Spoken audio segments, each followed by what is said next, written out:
just ARPing for some chatty background music.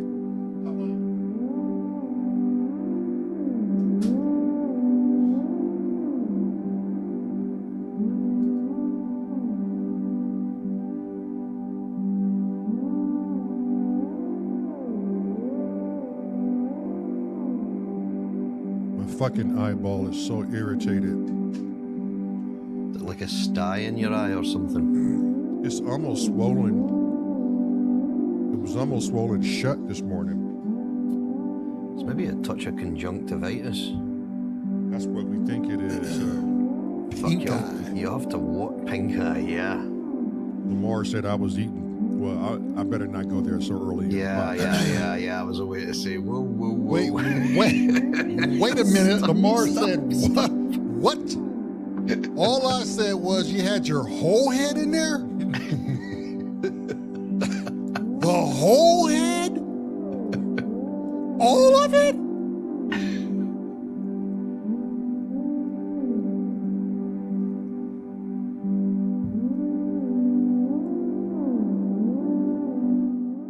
I don't know what kind of conversation you guys were having on the rig, but I was just blown back by how much water can be displaced in the storm. The videos, yeah. Every last video, I'm just mesmerized. Like, I do not want to be in ocean. Like, I just don't want to be in there. Like, could you imagine these people that fall off these cruise liners? Oh yeah. Right, and they're just. Yeah. What goes through a person's mind knowing that you are so vulnerable and you have no control? It was the little clip that I sent of the video that I had to send in to the bosses in town, because that wave that came under the rig, it actually took out the cameras and all sorts of stuff. It was like, holy shit. Yeah. I was getting seasick. Just watching I literally was. Yeah.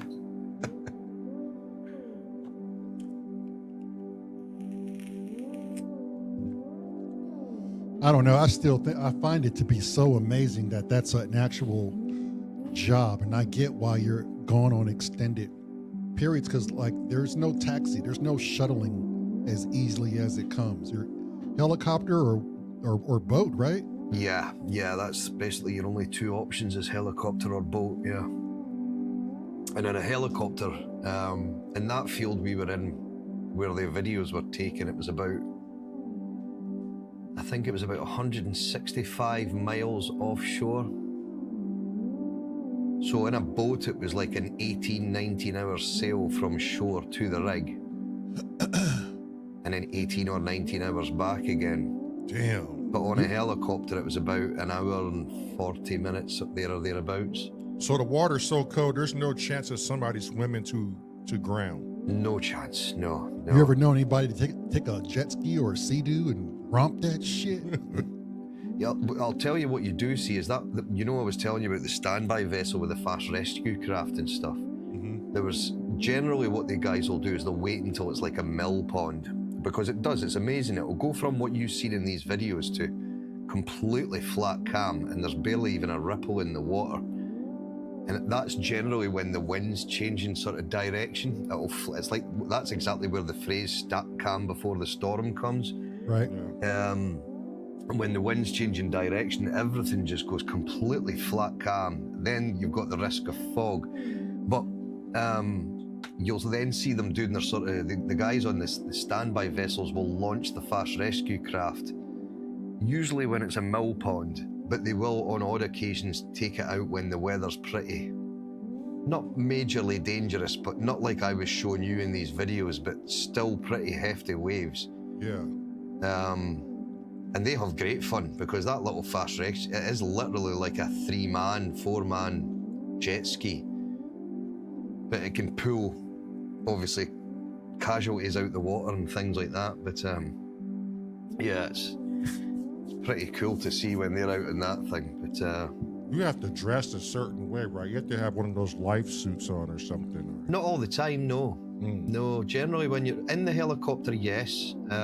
You've got to wear a life vest, and the later life vests, sort of from maybe 2005 onwards, maybe 2008, they then had what they called a rebreather, and it was a thing that was attached to your life vest, and it would give you 10 minutes under the water. So if the helicopter ditched and landed in the water and flipped upside down, you could pop this thing, and it looked like a scuba diver's mask. But before you put it in your mouth, you had to take a deep breath in, put it in your mouth, fully blew out, and it would expand these tanks, basically. And that would give you 10 minutes of air. It had a little capsule on it as well. So that's my camera doing this stupid thing again. It had a little capsule in it as well. So, and it was supposed to be water activated, but they always said, take a deep breath in before you put this thing in your mouth and blow into it, just to make sure you're getting air in there. Right. And it would, they approximated it would give you 10 minutes under the water breathing time to get out of the helicopter, etc. But all your training, because we had to do a survival training, and what they would do is they would put us in a mock helicopter, and it was basically just like a steel cage that was round, and there was helicopter seats inside this thing, and they would just drop it in a pool of water, and the first one they would do is they would sit it on the top of the water. You had to climb out of the helicopter, get in a life raft. It was all in a massive pool that had, some of them had waves, some of them didn't. The latter times it got a lot easier as time went on.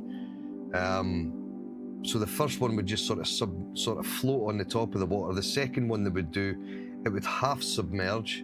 The third one, you would fully submerge, and you would have to climb out a window, push a window out and get out of the thing. But what you've also got to do is hold your breath for 10 minutes when you're under the water to allow the rotor blades to stop spinning. So you'll count that in your head first. So when it actually ditches and it goes into the water and you're fully submerged, that's the point where you put a peg on your nose. That's all part of your life jacket. You do not inflate your life jacket while you're in this, because you'll never get out the window. You've got to inflate your jacket once you're out of the window. But you count to 14 first, which is, they say, enough time in water for the rotor blades to stop spinning. So it's just so that people aren't trying to escape and then get sliced by the rotor blades as soon as they're trying to get out, you know? Yeah.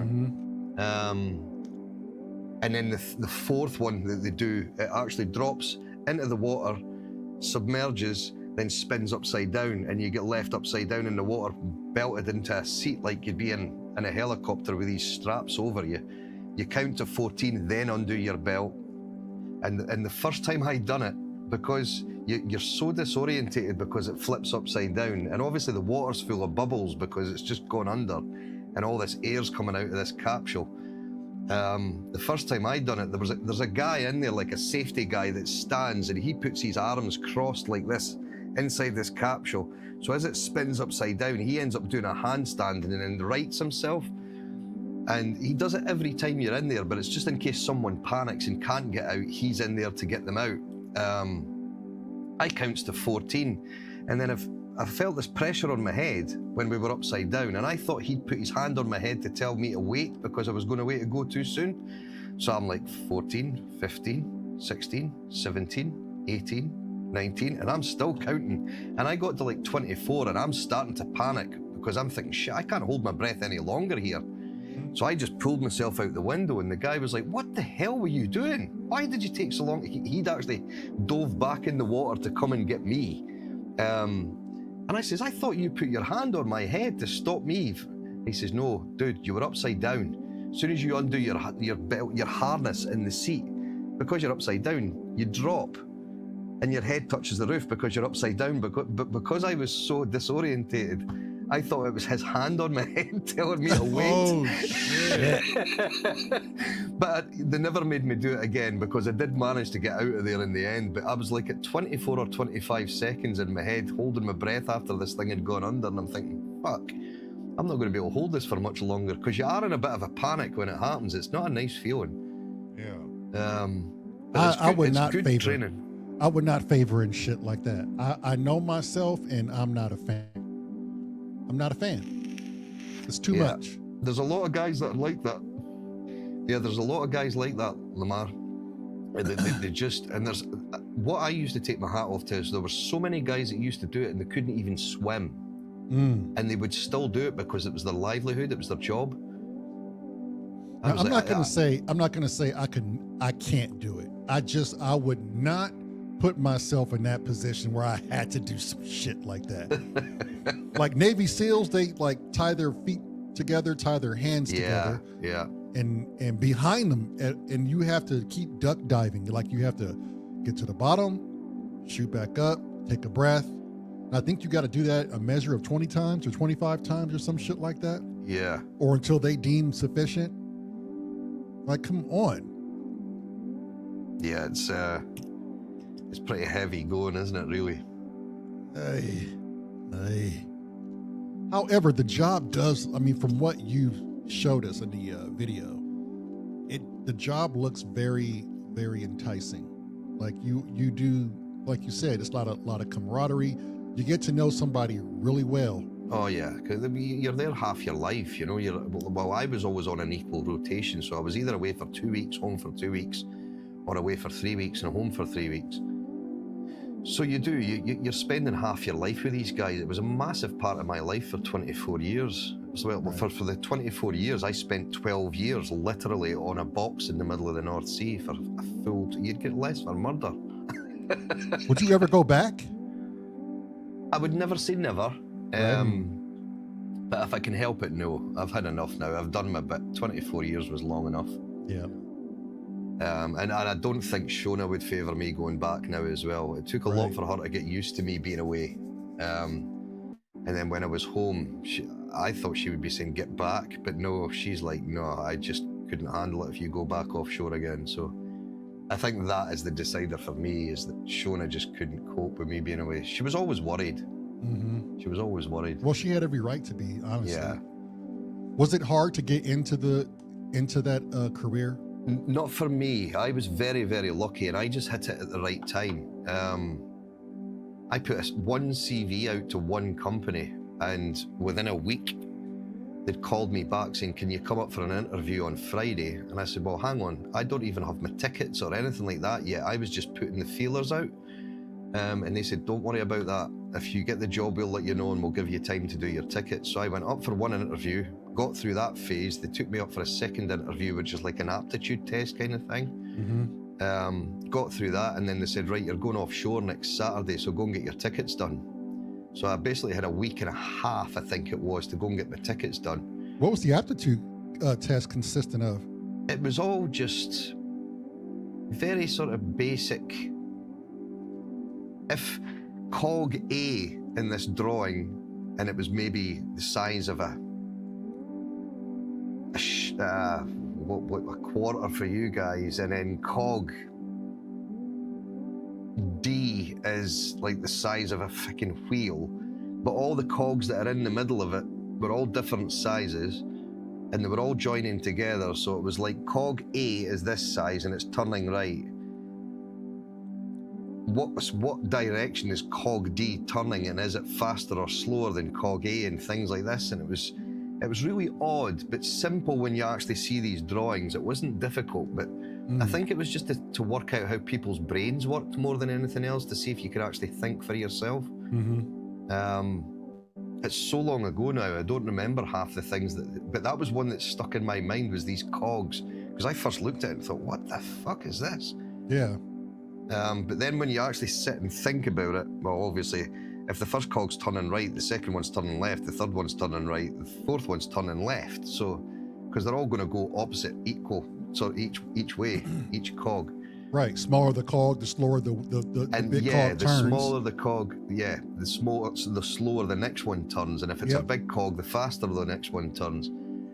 So yeah, it was all this kind of thing, but it was interesting. But I was very, very lucky in getting off. In the latter years, sort of the past 10, 15 years, guys were having a nightmare getting out there, because basically the industry said, oh well, if you've not got experience, we're not bringing you out. And we were arguing with them offshore, saying, well, how are people supposed to get experience if you're not going to let them offshore? You've kind of put yourself in a catch-22 situation here.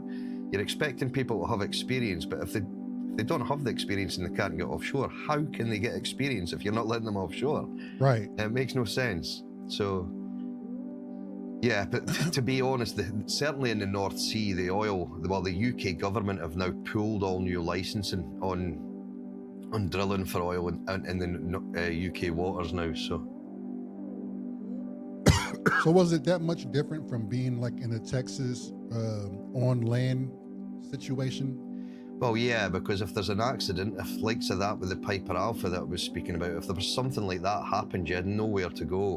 Whereas if you're on land, you can run away. Yeah, that's true. That's true. So if you're stuck on the rig that's actually burst into flames, you're kind of screwed.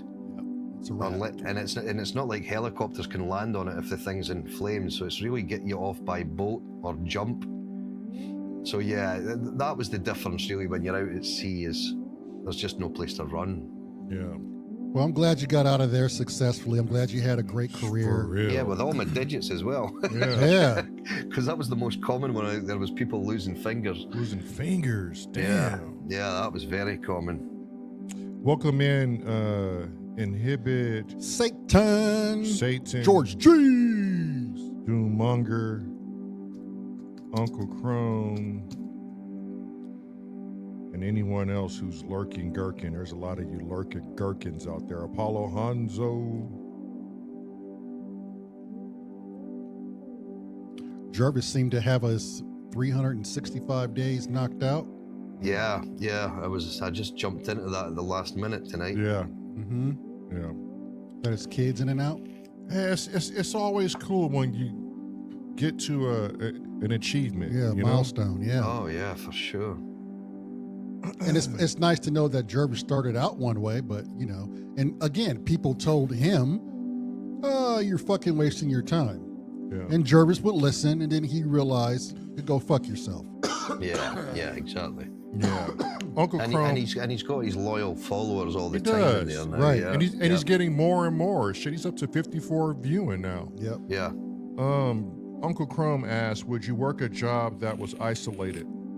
Long hours and triple normal pay. That was triple isolated? No.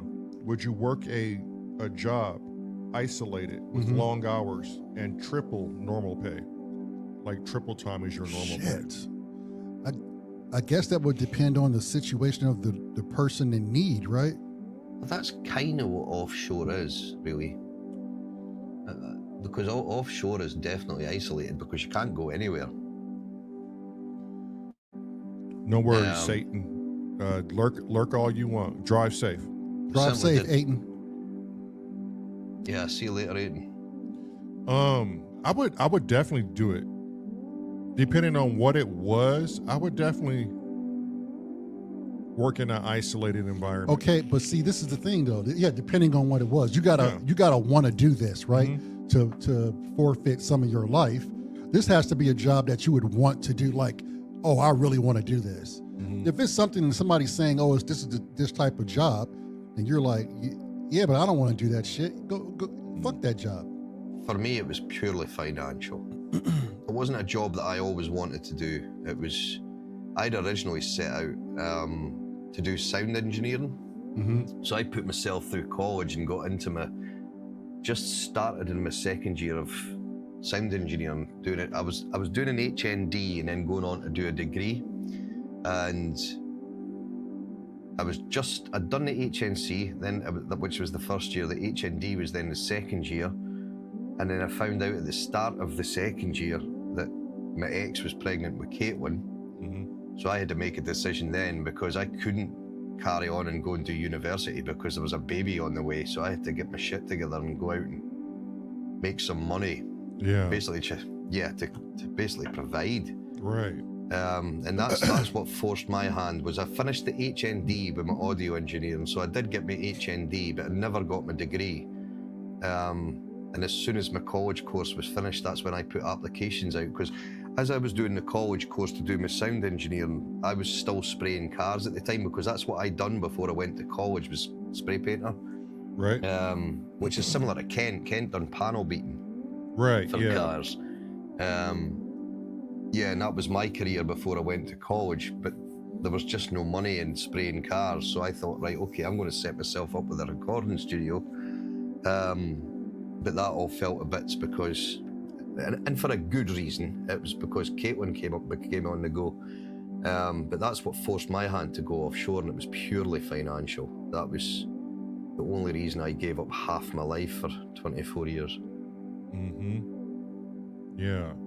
But it's isolated and it's long hours because the job that I was latterly doing, like when I first started, I went out as roustabout, which is as low as you can go.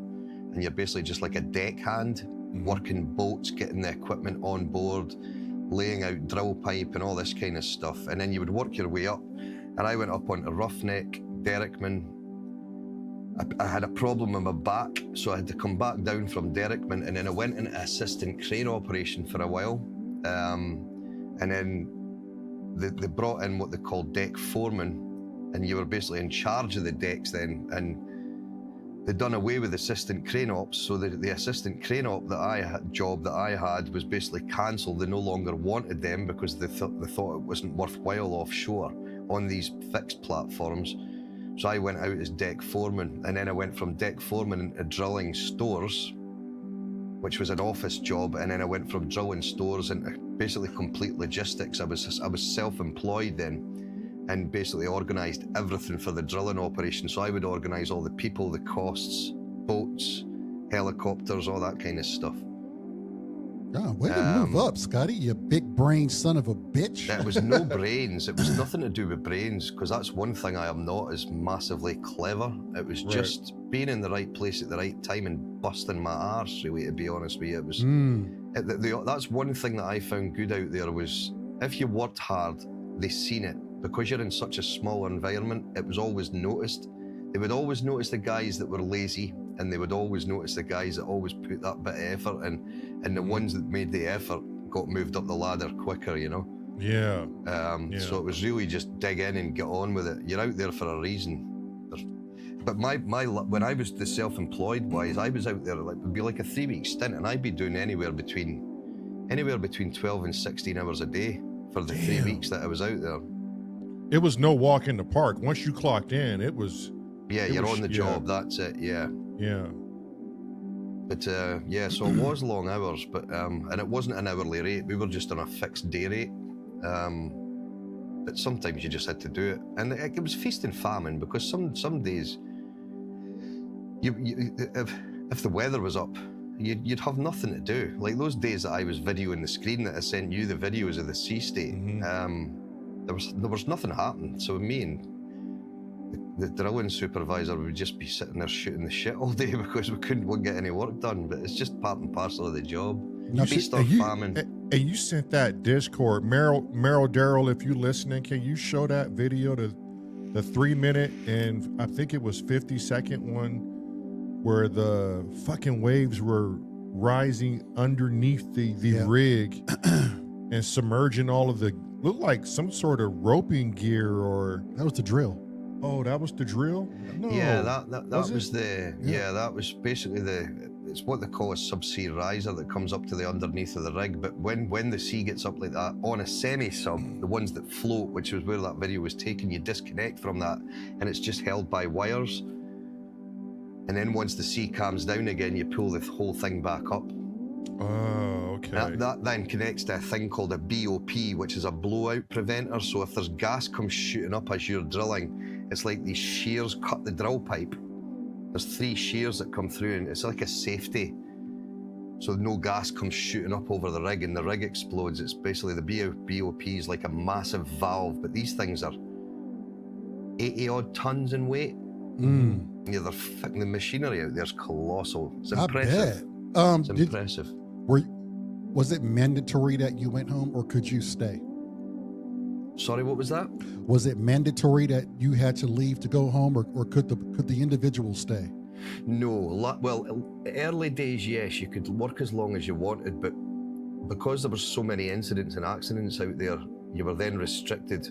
And what would end up happening is if you'd worked too many hours or too many days within a month, say, the heliport recorded that, and it was on a thing called a Vantage card that we used to have to check in with. It was a little bit like an offshore passport, and it would track how many days you'd done, and if you'd done too many days, the heliport would just go, nope, you're not going out. You've done too many days this month. Damn. So that's generally how they would I mean, that's a overseas, good it thing, though, It's a right? good thing for safety, yeah, because the companies would push it, and you would just get, like, I've even had it myself. I'd done 3 weeks, and they would come to you on the day that you're due to go home and say, you ain't going anywhere, you're on for another week and a half. And I'll tell you, that is soul destroying, because you're absolutely fucked after 3 weeks work, and then they're just telling you, no, you're here working another 12 hours a day for the next week and a half. Fuck. Plus you've got that going home head on, because you're just want to get home. No. See your friends, see your missus, all the... Yeah, and the missus is fucked too. Like, she's Yeah, like, oh, you got to be exactly. bullshitting me. I got everything ready for today. Yeah, and it could be weddings, it could be funerals, it wouldn't matter what it was, you're just not going home, you know? Yeah. It's like, fuck. Damn. Welcome in, Bicky. Hey, Bicky. Symptoms of reality. Can you email me the Discord? Okay, Meryl Darrell she's on it. Scotty, Can I you think upload to private Streamyard? Let me see There how we I go. sent that, because I sent that on WhatsApp, didn't I? Okay, so for those of you who weren't here yesterday, we had a topic. We were talking about that Biscuit Moon, half god, half beast. He wished he was here for the conversation, because he went back to watch it and he heard the portion where I said there was a species of monkeys that were on an island that learned how to fish and do other weird things, and they're isolated on this island, and yet other monkeys around the world were able to pick up on this information and start doing it themselves. It was almost as if the information was transferred to them or downloaded to them From the consciousness internet. instantaneously. Yeah. So Bicky, and I would have to go back on the message Bicky left, but do you remember what you put in the message column this morning, Biscuit? I hope you do. But it was the 100 something.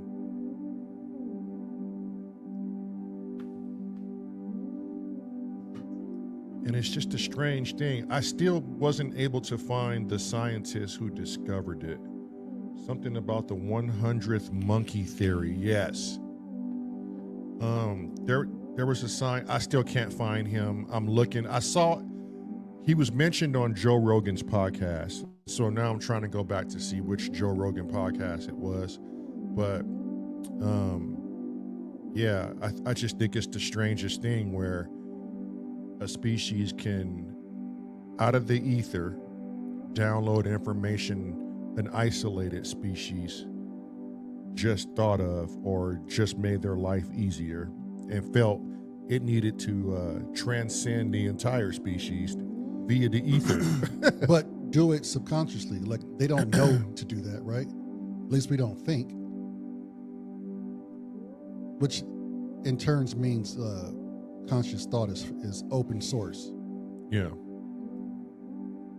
You know, that goes back to that theory with the pyramids, right? They're in all. Oh, wait, hang on. Sorry to cut you off. Yes, the Rupert Sheldrake. No, it wasn't him who discovered it. Yeah, Bicky found it. That's the guy I was talking about. He didn't discover it, but that's the guy. Go ahead. I'm sorry. No, you're good. But it's the same theory as when they supposedly we couldn't transverse from land from all these oceans away, and yet we have pyramids that are designed the same almost on every continent.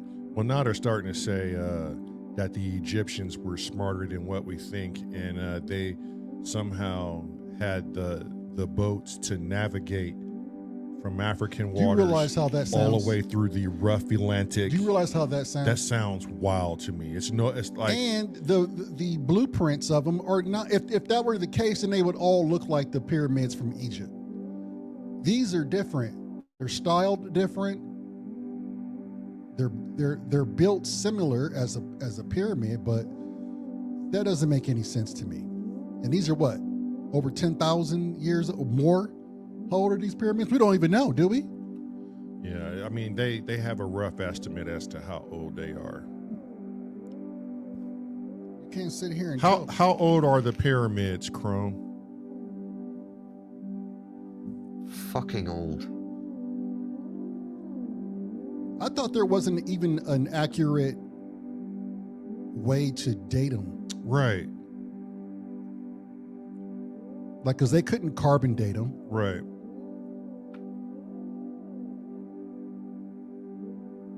Chrome says from 2 to 3,000 BC. Fuck out of here. I know there is an official age, Bicky, but how are they able to carbon date that?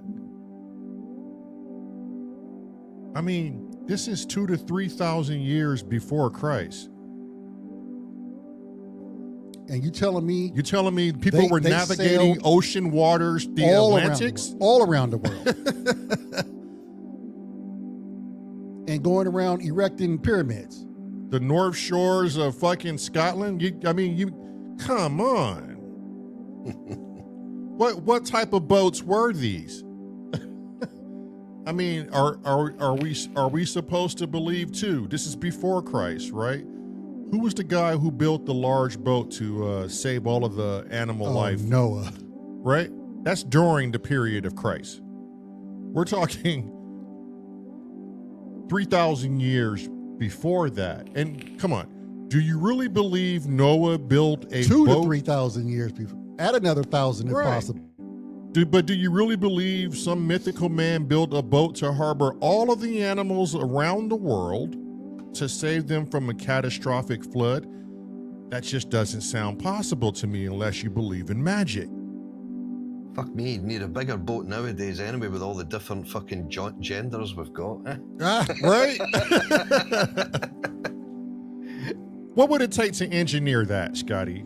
I mean, we're talking mathematics beyond belief, right? Like, we're talking a structure to float on water so large. Yeah, well, you say that, but you look at some of the planes that fly in the sky, and you would think it would be impossible for them to stay up there. Yeah, but we're talking about something much more grander than that. No plane, no, Scott. Every animal on the earth, and then where are you putting all the food for every animal on every butterfly, every bee, everything it took to restart the world? I'm supposed to believe some guy and a few people had the mathematical abilities and the engineering capabilities to erect a ginormous fucking boat. And how do you coerce these animals to get on this fucking boat? Who goes and wrangles up the tiger and the alligator? I wonder. And who's got the job of stopping them all fighting when they're on there? Yeah, who's refereeing this shit? I think I'm going to call bullshit on that one, to be honest. Yeah, I think that. How much are we supposed to come on? Ay. Oh, so wait, Bicky said Noah was way before Christ. If you believe in the Bible, it was Old Testament. Okay. But, I mean, it couldn't have been that much before Christ, Bicky. But even then, we were supposedly too dumb to have mathematical know-how. Well, I mean, to draw up blueprints. Okay, but Chrome says, I remember Chrome said, mathematics wasn't invented, it was discovered. Okay, but we were supposedly didn't have that kind of brain power. We were just coming out of goddamn caves, not caves, but living in fucking bamboo houses. Yeah, that's true. The hell we know about erecting a pyramid? Yeah. And building chambers and shit. Okay, Old Testament was Adam and Eve. And even that story is bonkers. One man and one woman create all of civilization. We would be looking like fucking the hills have eyes around this bitch. Chrome said they build large bowl-shaped ships.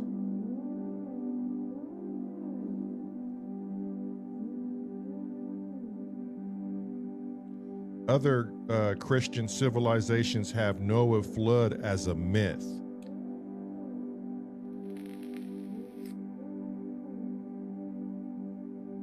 What did 234 Cheech say they have used? They used one of these.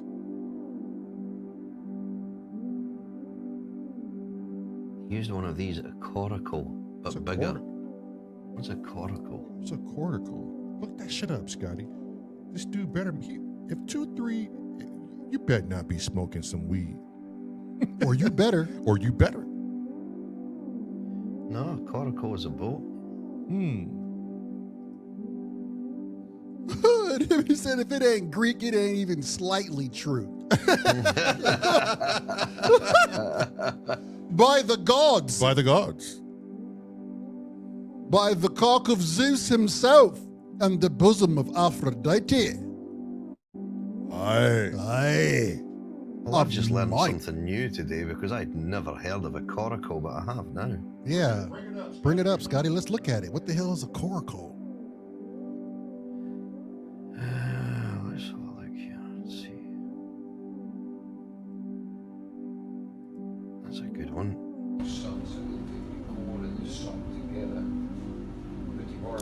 Well, this isn't a coracle. Oh, this is Scotty's. I just wanted to show this real quick. This is Scotty's. Well, I'll let Scotty tell you. This was a video I took. The guys were asking how choppy it got, like how big the seas got in the North Sea. And this was a video that I took under the rig that we were on at the time. They went to London, to visit his sister first, and then they went by train And from that London up to from the sea level up to the underneath of that rig is approximately 60 feet, 70 feet. They only got half the carriages, and you have to stand for Do those red and white markers, I'm going to assume they're red and white, do those tell you about depth? I guess what was Yes, appropriate. that's your ballast markers. So you've got a ballast engineer on the rig that'll either bring on water into the legs to keep the rig. So if the rig sits higher up out of the water, but if you release water from the rig itself, from the legs, what will happen is I'll just mute that actually. What will happen is the rig gets really unstable. So it's actually, there's a fine balance in between it because you've got to get the rig high enough up out of the water so that the waves aren't going to do you any damage, but you've got to have it low enough that the rig stays as stable as it possibly can. So you're sort of lowering the center of gravity with it. Right. I mean, that's just when you look at the ocean, you just see power. I mean, you telling me Noah, before Christ, built something to navigate He ain't gonna let waters it like go. these? He ain't gonna let it go. Come on. I mean, what are we doing here? You need a decent coracle for that. Yeah, a coracle. I'm gonna download this picture and share. Yeah, it I want to with, see it. Hell is Save a image coracle. as. Has anybody ever dove down or fell into water? Or do like What, in the North Sea? yeah. Oh yeah, yeah. And, like that field that we were in, if you actually looked at the seabed, we had a map of where all the wells were, and it was like an underground city, where all these wells were that had been drilled since the early 70s. So you had to actually know where all these wells were, so that you knew where you could drop your anchors, so you weren't actually going to pull on another well or anything like that. So it's, and we would have like divers that would go down there. And it was really interesting to watch because there'd be cameras and things down there watching them, and they'd just be walking on the seabed. They would go down in a thing called a bell. So they would have to do this whole, it was like is it a hyperbaric chamber you call it, where they kind of got to bring them out like slowly, stage at a time, because they could end up with the bends. Yeah. Right. Yep. And that was really interesting to watch because they would just be walking down there with all these weights on them, but walking along the seabed, checking pipelines and all sorts of stuff, and they would be welding under the water as well. They could do all sorts under there. It was really interesting to watch. Oh, so you had like a big screen to watch these people do it? Yeah. This screen was just beside my desk in the office, and there was multiple cameras all over the rigs. But if you wanted to see the divers when they were down, you'd have to go into the ROV shack, and you could watch the divers, or the divers shack. You could see what they were doing down there. It was good to watch. It was really interesting stuff. I wonder what kind of shit they encountered down there.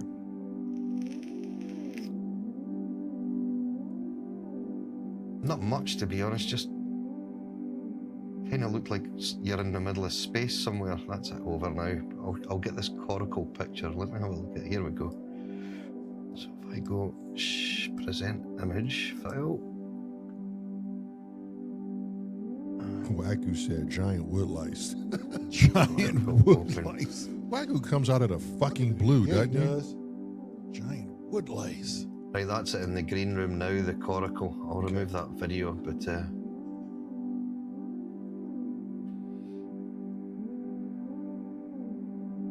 that's a coracle. Huh? Okay. Who said this shit? Inhibit? No. Who It was it? Cheech. Cheech. Yeah. Motherfucking Cheech is on drugs. I don't know, Cheech. Cheech and Chong is on drugs. He's on drugs. It looks like this dude is peddling in a big bowl of cocaine. I think He's going for a sail and a walk. For real. A Chinese walk. he ain't never going back home. Hell no. That's a giant Vietnamese sun hat. You're like, you see all this cocaine I evenly portioned out right here? I'm never going home. Never going home. I have enough energy to paddle across the 7 seas. Each circle will last me a month, good sir. Oh. You can fit a cow, he says. Yeah, And a a few cow. chickens. You can fit a cow and some chickens in that. Yeah, Okay, no problem. Cheech. So What the let's hell's just wrong say, with you, Cheech? let's just say Noah constructed something like this to preserve all of the animals in the world And all the food for and these all the animals. food for these animals, and to remove all of the feces and urine from all of these animals. And to bring in water, you have to you have to fly or float around to find thunderstorms. And fresh water. And Noah's zoologist who can magically herd these motherfuckers onto this giant frying pan. And tell the crocodiles not to be biting the giraffes because we need these motherfuckers. So he was a whisperer too. He was whispering to all of the fucking animals. Yeah, and who was the farrier? Yeah, who was the fucking fairy? I would like to know who Thaddeus was. Now we're getting down to the brass tacks. And half God said, half God, half beast said, his family too. Don't forget about the man's family. Don't forget about the man's family. He's got living quarters for his family. How much of the Bible is one really supposed to believe? When the book was written, how much of that where they were like, okay, this is just fantasy, but this right here, we want to really drive home with morals. We want you to pay attention to and keep your morals. And let me ask you this, because I'm a big why mix lies with truth? I'm a big J.R. Tolkien fan, right? And that's, for people that don't know, that's Lord of the Rings. If I found the Lord of the Rings book, and let's just say it's been 30,000 years that's passed on Earth, but I found an archive of the Lord of the Rings. And I called it the Bible. And I go around and I say, look at this book is from the days where we were not there. Right. Look what they had here. They had hobbits, dragons. Yeah. There was a Mordor. There was all kind of fantastical shit. Would we believe it? Would we consider that fact? If I told you Durin from the mountains of Moria. I could be the Hobbit. Yeah. Or the dwarves from Moria. The leprechauns. They were all Scottish. Yeah. Like Cheech. Is that possible? Cheech, hear me out. A ball constructed that big. How do you even give it direction? What are you like? No, Cheech is like, it's impossible then. Never mind. Never mind, it's impossible. I get what you're saying. The lions had oars. No, they didn't. They had roars.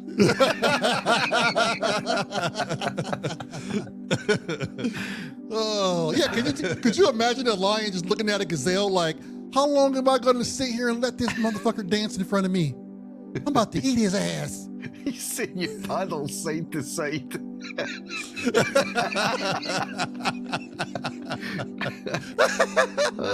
Oh, shit. Fuck out of here. Oh my God. Biscuit said, wait, you telling me the Lord of the Rings wasn't real?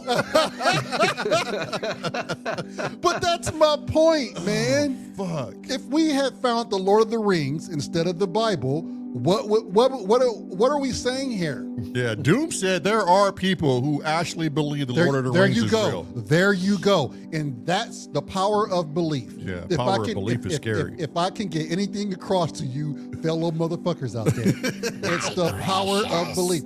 Yeah. Yes. Little skinny ass Gollum going around taking people's rings and talking to himself. Schizophrenic fucking monster.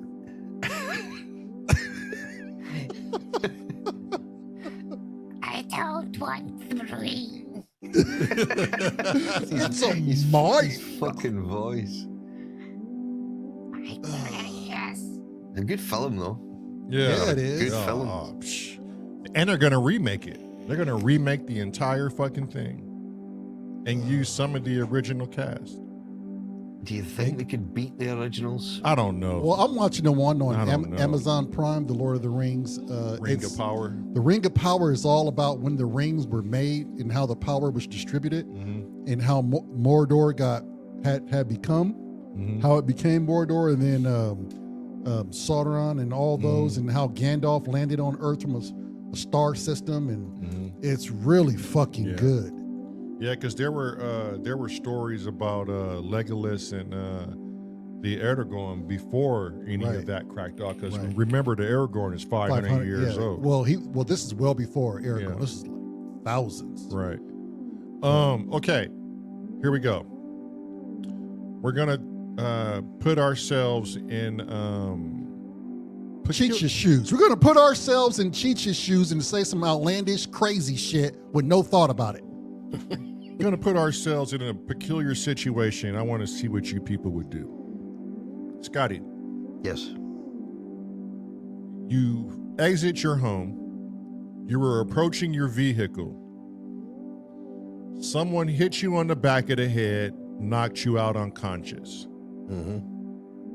You woke up surrounded by mountains in the middle of the desert. The only thing you had on you were a knife and a 1-gallon jug of water. You come to. Notice the sun is right above you.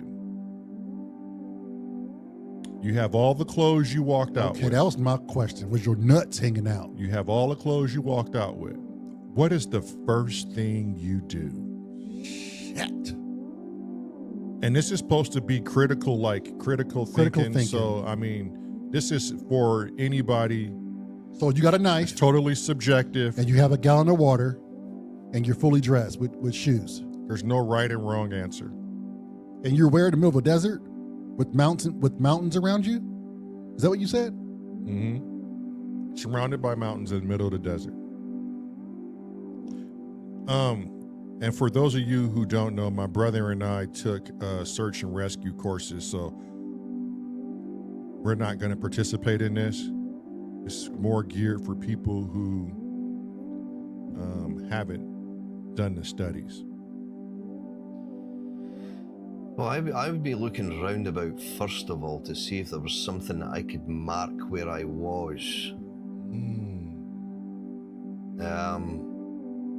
So I could sort of find my way back to that point, or anyone else could find that point of where I was.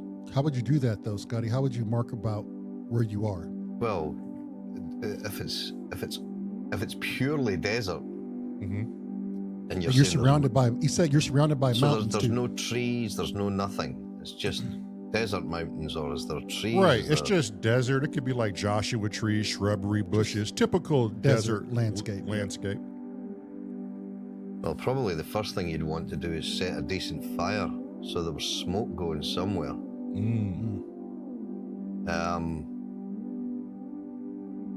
But to mark the point, you could collect shit and just pile it. If it's in the middle of a desert somewhere, and it was as barren as what you were saying, you could just pile a heap of shit, just collect it all up and get it in there.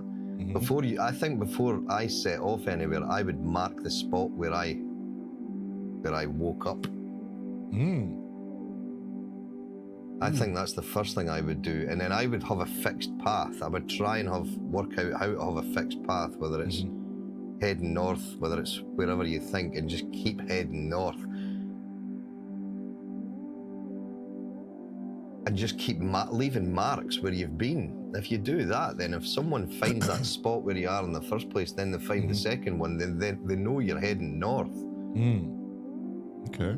That's the way I would try to think of it, is leave a trace that people can see, whether it's by air or by road, or that they can think, well, hang on, he's been here and then he's been here, so he's clearly heading north. Let's go and see if we see another mark further north. There's another mark. So we just cut. But then, hey, what's to say people are coming looking for you, I suppose. But yeah, exactly. Yeah, especially if they probably, whoever did this to you, maybe deliberately put you in this place, in some sort of desolate place, to where whatever direction you go, you're going to struggle. Find so water, you'd find have food. to create shelter as well. That would Right. be the first one, is get out of the sun during the day and travel at night. There you go. There are some of the key things I was wanting to hear. The first thing was travel at night. No, get out of the sun. Mark your location. Oh, you said mark your location. Yeah. And then why would you pick north? I'm curious. No, it was just off the top of my head. I said north. I probably would head north, to be honest. I don't know why. It's just where I would pick to go. But I suppose it would depend on the landscape. If you could see what you think is maybe somewhere, you would just head towards that. I'm with Bicky. I'm going to read what Wagyu said, but I'm with Bicky, because to me, I always want the sun to my backs, and I know how to keep a consistent line by heading west. So I know if the sun rose in the east, I know I'm still on par. I would probably, like you said, break in the middle of the day, look to where the sun starts to go down, and make my way there. And as long as you got a straight direction. Well, you got mountains, so you. Yeah, so you got land markers. I don't know why I'm a fan of west, though. I mean, it would be a toss up as to which direction. Yeah, you wouldn't know. But, and here's something that's interesting. If you were to wake up in that situation, did you know it's better to just stay there for as long as you can? Like build shelter, stay there as long as you can. Of course, try to look for birds or suss out where some water would be. Yeah, you want to get food, water. But the next thing would be shelter. And the next thing after that would be able to get to higher ground. But because they want you to spend as much time there at night as possible, it's because we live in a world now where light pollution is a thing. So if you stayed at night, you can scan the horizon to see where a glow or a light hue would be. Yeah. And you could set your targets there. Okay, wait. So Chrome says, do not piss in the water or on the knife or into the wind if you're out there. Finding water be the first thing Wagyu says. Yep. It's a desert. You know you're going to dehydrate. That's probably not a bad idea. You can't go wrong with that. Vicky says go toward the mountains, toward the sun to find shade. There's always shade on the west side of the mountain. Hibbit says find shade. Make a sundial to get directions. How the fuck would you do that, monkey brains? Burning Man, let's see here. Oh, marking where you woke up is smart. That's what Recon says. Do you think... Wait, hold on. Okay. Hold on, you son of a biscuit.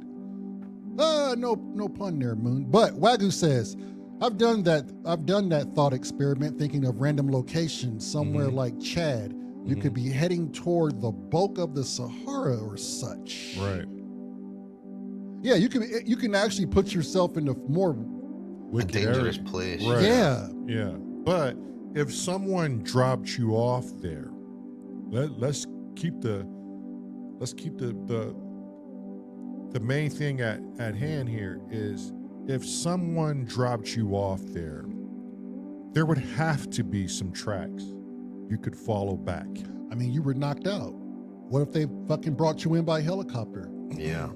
I mean, that's a plausible scenario too.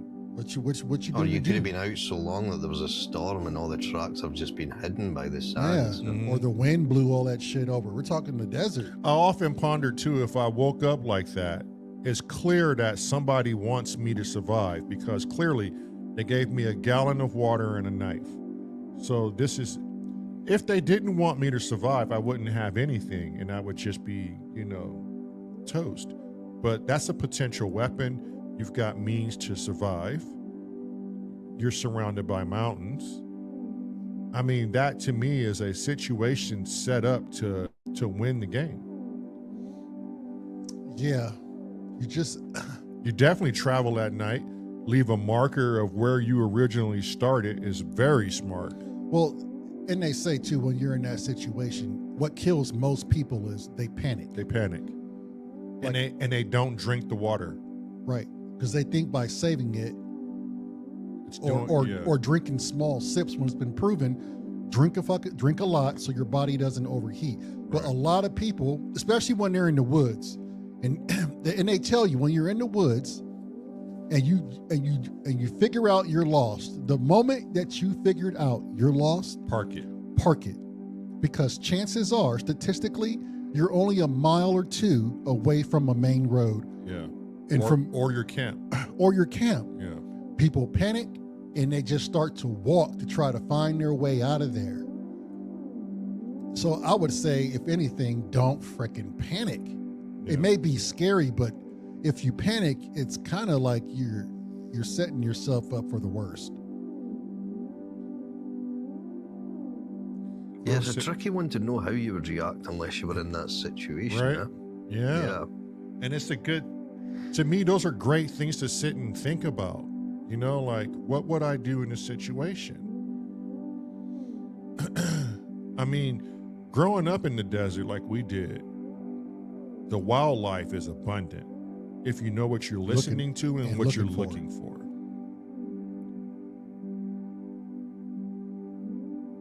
Structures are very easy to build too, even with the small shrubberies and, I mean, Yeah, and if there's shrubberies and sort of tree life round about, there's water somewhere because Right. they've got to survive on something. yep, you scan for the greenest area possible. Yeah. And the lowest lying area possible. Right. I was But the reason why they say hurry up and find high ground is because flash floods. Right, okay. If you're in a low area surrounded by mountains, the last place you want to be is in the middle, the trench. Yeah. because more people die from flash floods. Yeah. Yeah. Did you know? Yeah. More people die from drowning in the desert than actual dehydration. Right. Is that right? Yeah, I Yeah. forgot where I read that. Because of the flash floods. Because of the flash floods.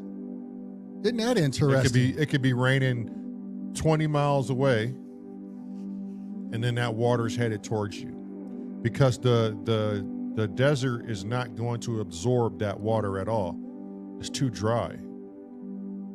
So that water is just going to stay surface and just run and collect everything in its path, and now you have a big wall of fucking Mud. debris and mud coming your way. There's that study, Scotty, and I wonder if you could do it in the Canadian forest, in the Yukon, the Yak Valley. It's Hey, Lemon Lifer. it's like, Hey, Lemon. hey Lemon, it's millions of miles of square miles of forest. Do you have, even if they gave you everything, a gun, food, everything, a tent, or even a proper shelter, do you think by yourself for 2 weeks you can live out in the middle of the woods? No problem. Now you take that 2 weeks and you times it. I forgot how they did the math, but the 2 weeks that you say it'd be no problem, to amplify it, they say, now could you do it for 2 years? I think if you can do it for 2 weeks, you can definitely do it for 2 years. I think where it would affect you is your mental state. If you were completely isolated from anyone else, All right. you would have to you would have to find things to keep your brain from going fucking loopy. I'm glad you said that, Scotty. Now, there's this show, and this is where it all came from. It's called Alone, and they have participants on each side of these like territories, and the longer you stay out, you win the grand prize of $500,000 million. And sometimes these contests, you can bring someone with you. Okay, we're talking about battle-proven people that are like outdoorsmen, straight up woodsmen, and they're fracturing. Some of them fractured not even a month into it. Yeah, I remember some. They didn't even make it a week because they mentally they were like, "Fuck, I need somebody to talk to." And then the ones that made they were afraid of the environment. Yeah, and the ones that were 4 months into it were barely holding on. And I don't, not only mentally, but as far as even like food, but I would say all of it. Every last contestant did an exit interview, and they said there's no way they could do it long period, because their mind was fracturing. One dude was starting to talk to himself, so it's just a proven fact that humans are social beings and you just can't be alone. Yeah. That would get me. Wagyu said, when I was poking about the arid areas of Israel, I remember the guide saying if it rains further north, they can get big waves suddenly sweeping through the valleys. That's just bonkers. Yeah.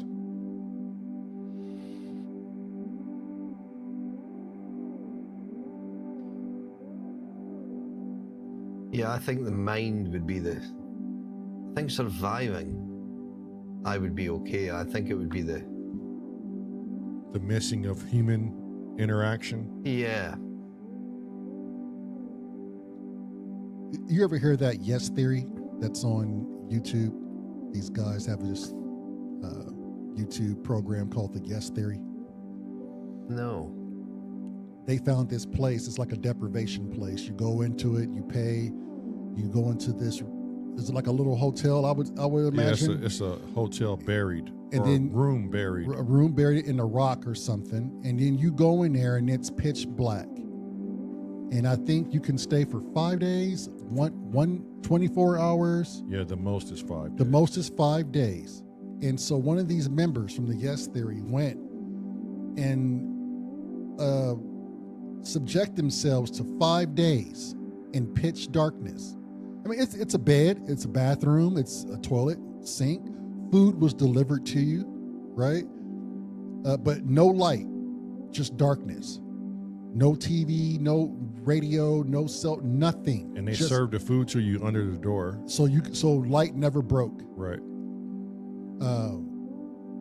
And I'll have to find the link and send it to you. But just watching this dude, because they have a hidden camera in there so they can keep an eye on you and monitor you. This dude would tell himself things and try to do push-ups, and he started talking to himself immediately. Immediately. And then when he had thought, oh man, it must be like almost tomorrow, Scotty, it had only been 3 hours. This dude was already in trouble. Right. After 3 hours. After 3 hours, this dude was in trouble.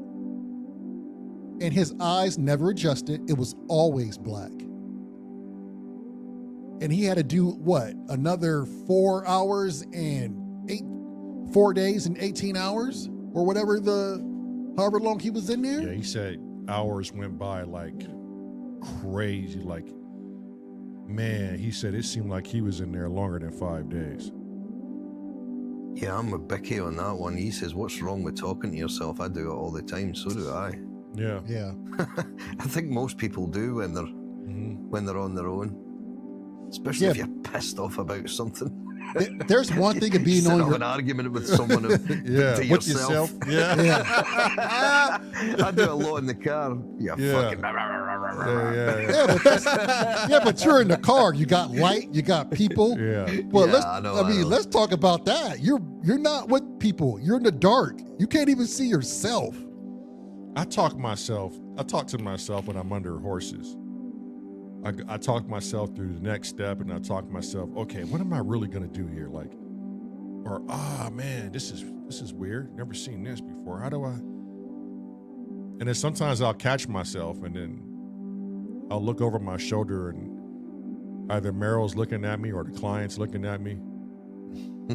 But I would think that's normal, right? If you're just trying to just figure things out. Yeah. Or you're just mad about something and you're just like, fucking idiot. Yeah, well, we like Scotty said, we all do that, but I'm thinking like how this guy was doing in those circumstances. It was more like he needed to do it out loud. It wasn't like to himself. I think I would be a bit like that, though. I think if I was in a situation like that where there was no one to talk to, Yeah. I would probably talk to myself just so that I could hear a voice. Oh, shit. I didn't think about that. Yeah, I think I would do that. I would just talk to myself for the reason just to hear a voice talking, and even just to feel like you're talking to someone, even if it is that you're talking to yourself. I think that would keep you sane for longer.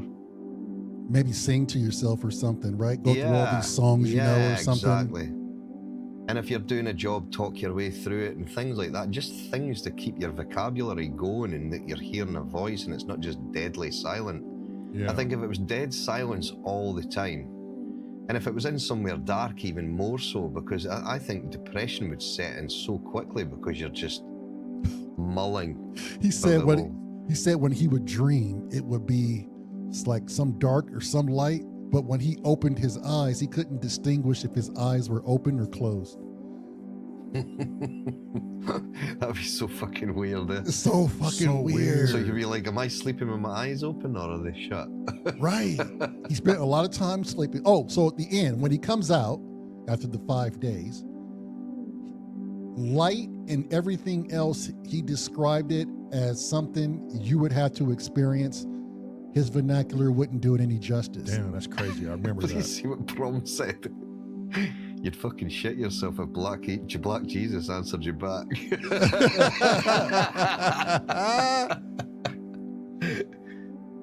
For real. Fuck yeah. Damn, trying to find the toilet, bumping into shit. Yeah. I guess your mind would probably map that out real quick. And then you just get this, Lamar, what the fuck are you? Oh, I've not Huh? got reverb. My reverb's not there. What? It's gone. How can you even see me, Black Jesus? Yeah. Lamar, the toilet is this way. Well, which way is that, Black Jesus? Yeah, you couldn't even say right or left Yeah. because everything's Yeah. fucking black. I'm lost, goddammit. I'm gonna shit myself, Jesus. Follow the dark side. Everywhere's the dark side, Black Jesus. Yeah, Wagyu says it's great sleeping in absolute pitch black. You can't tell if your eyelids are closed or not. Yeah, but Well, we do. We've got a blackout blind and curtains in our bedroom. In our room, the only thing that lights up, and I even put insulating tape over that, was the standby light on our television in the room. No shit. Yeah, we can't see anything in our room. okay, We have it now do me a favor, completely Scotty. Pitch black. Do me a favor. You guys get some fucking MREs. Okay, And stay in get there a for bucket. what? Get a shit bucket. 5 days. And I want you to stay in there for 2 days. 2 fucking days, no light. No problem. I wonder what I just fucking sleep. he said he'll sleep the entire You 2 can't. days. That's you're gonna be up. And I'll tell you what, the games you would have to figure out to play to keep you two motherfuckers occupied. At what point do you think a person starts to hear things? If you're by yourself in a dark room for 5 days, at what point do you think you start getting auditory hallucinations? I would certainly think after, I would think after 7 to 10 days, maybe 7 to 10 days. Well, I would think you would start to hear things. Here's some shit. Yeah. Well, I mean, if you're well, again, there was a study. This woman went down to a cave. A known scientist, right? She went down to the cave, 500 feet. She stayed down there for a month. Oh, I remember this. Yeah. It fractured her psyche so bad. Part of her, I don't think, ever came back, or did a little bit of her come back. But she had she had Fran down there she was talking to, and straight on hallucinations and shit like that. Dalsify said he can go weeks without human interaction. Not sure for how long completely isolated, though. Yeah, because when you say human interaction, even when we do that, because I'm a bit of a homebody as well. I don't really go out that often. Yeah. I'll nip out to the shops and things like that, and me and Shona will go out for lunch and bits and bobs, but I'm not really a massive social butterfly. I'm not like one of these guys that needs to be out with my friends all the time, and I'll always keep in touch with them and things, but yeah, and even phone calls like that, I'm quite famous for that my mates will say, fucking hell, you never answer your phone. And I'm terrible for it, because sometimes I just can't be arsed speaking to anyone. Right, It's as simple as that.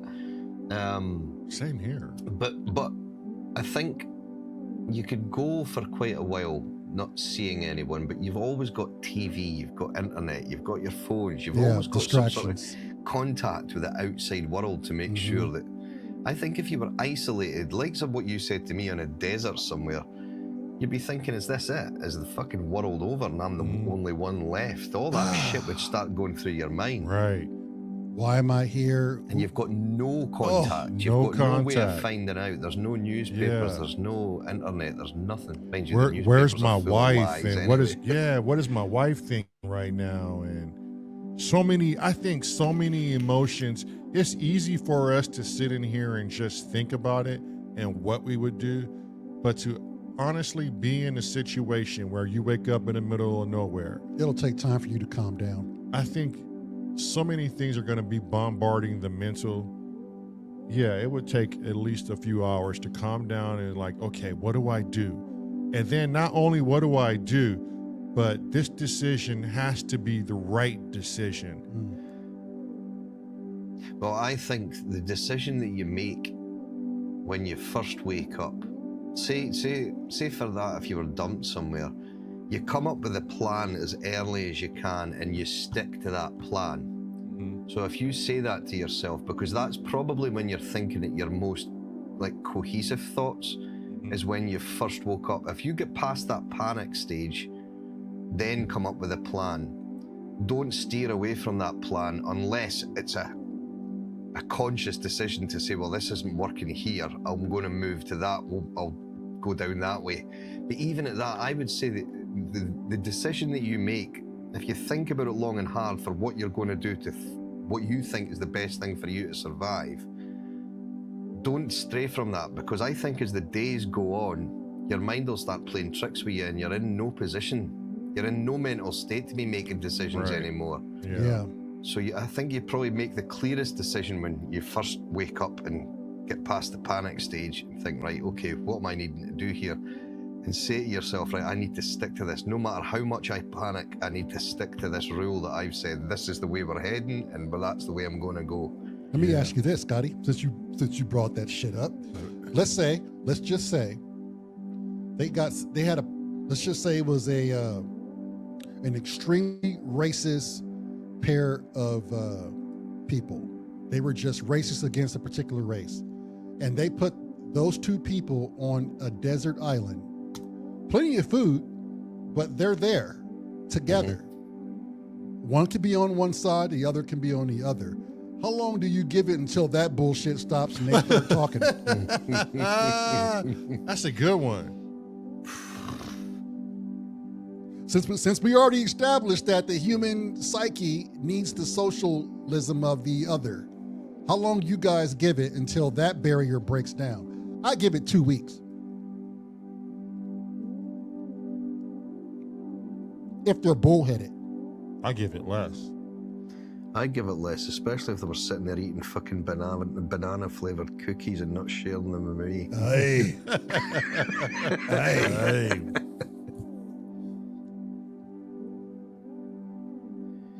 Yeah, that's a tough one, that one. That's a tricky question, that. It's a good question, though. Because you have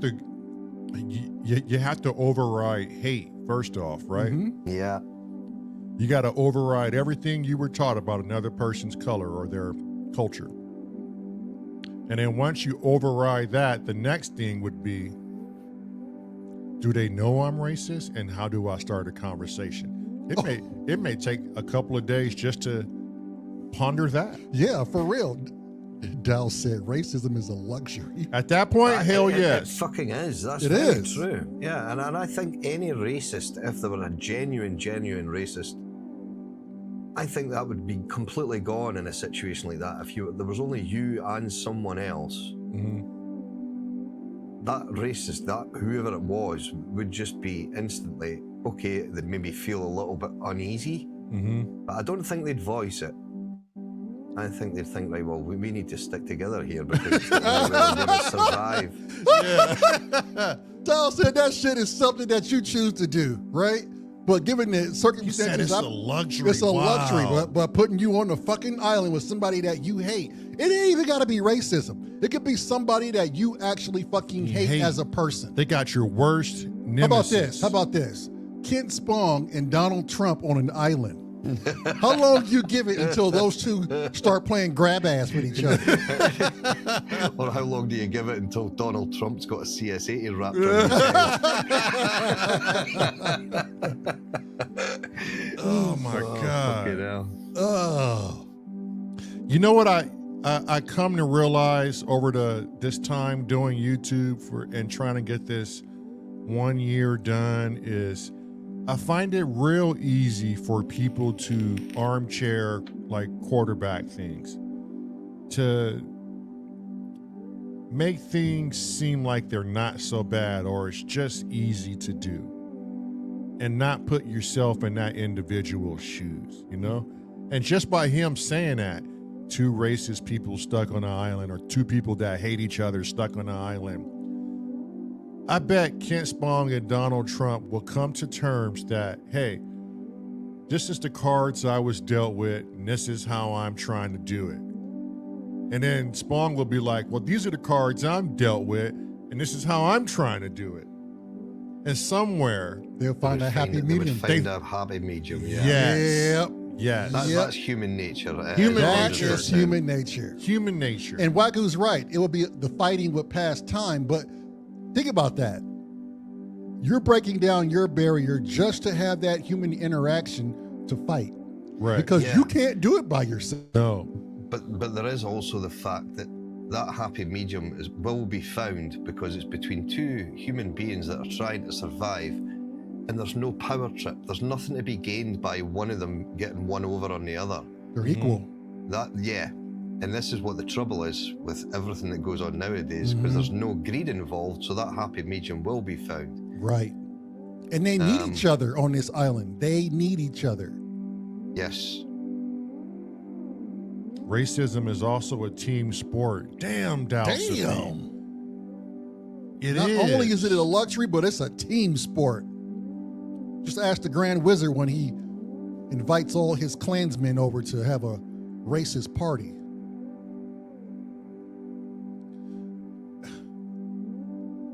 When being that racist, no matter what the ethnic background is,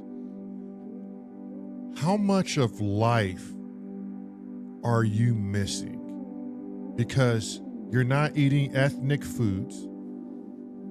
You're not going to see the world. Well, see, I think a lot of these so-called racists, in inverted commas, they're kind of hypocrites as well, because they'll fuck off on holidays and they'll go and eat foreign food and they'll go elsewhere, and it makes no sense. I don't think that there obviously will be extreme racists that just won't leave whatever town they're from. Right. But so many people that claim they don't like Asians, or they don't like this, or they don't like that, but they'll fuck off on holiday and go to different cultures all over the place. So to me, I find it very hypocritical because racism is all it is. It's I don't think it's so much about colour of skin. I think it's because people just don't understand other people's cultures. It's not all about colour of skin, I don't think. Yeah, but they're being taught something, Scott, about the color of the skin. A lot of them are being taught something, that one race is far superior than another race. Yeah. Just by the color of their skin. Somebody said too, back in the day, racist people would call the African American a monkey. Or 3/5 of a human being. But wait, they would call him a monkey. And then some smart person was like, well, if that's the case, then white people will be the monkey, because if you shave a monkey, his skin is pink. Yeah. And I thought about that, and I was like, this is the perception. And I know what the bigger picture was. The monkeys, the big, the wide nose, the big lips, or whatever, however they depicted it. But there was also that catch-22, like, what she was saying is racism is like what, skin deep? Like it's just, we all bleed the same. Everything else underneath that pigmentation is the same. It's the same. What do you mean, Chrome? What percentage of races are not speciesist? Speciesists. The fuck is Chrome going on about? Wagyu said my mom used to call me monkey. And there you go. That's a common phrase in the UK. I think so. You're a cheeky monkey, but that's nothing racist. That is just a phrase in the UK. It's got Right. nothing to do with. Yeah. If you're being a monkey, you're being a bit of a menace, kind of thing. Right. Yeah. You're a terror. Yeah, that's how we look at it. Yeah. We're all apes. That's what Cheat says. 5% battery. Good night. Thank you for showing up, Adu, for liking this channel, Prometheus, and giving us the viewage. Thank you, Prometheus. We love you, buddy. Definitely appreciate you for doing that, no matter how long you stay. Appreciate you. Next time, Prometheus, charge your fucking battery. Tell him, Black Jesus, stop coming to our show half-cocked, motherfucker. But we love you anyway.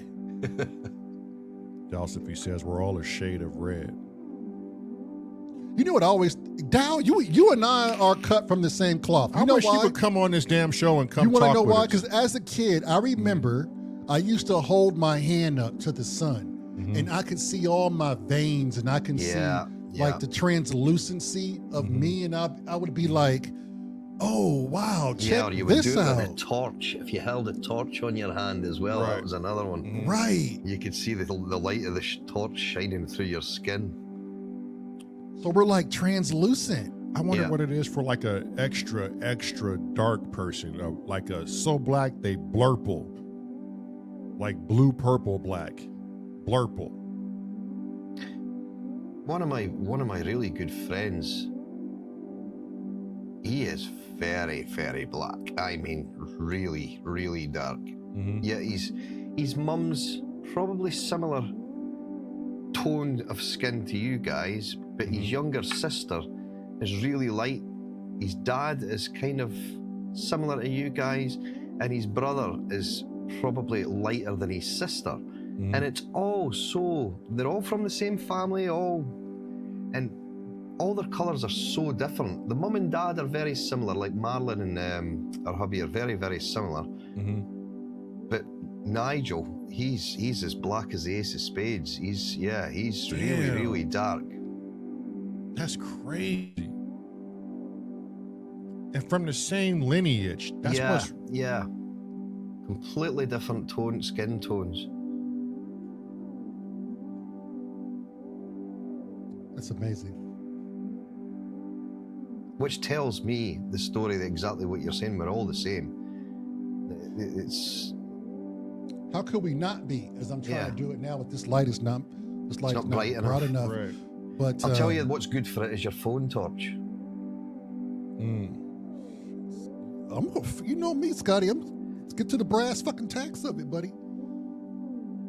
Do it on your tips of your fingers. Oh yeah. Oh yep. So what color are we really?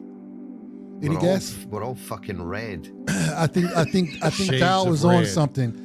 Dalsophy is on. Listen to me. We're all shades of red. There are Yeah. albino Africans. You ever seen an albino African? Yeah, Michael Jackson. You son of a bitch. That's vitiligo. He bleached himself. He fucking bleached himself. That was Pepsi. No, that was vitiligo. That was Pepsi, you twat.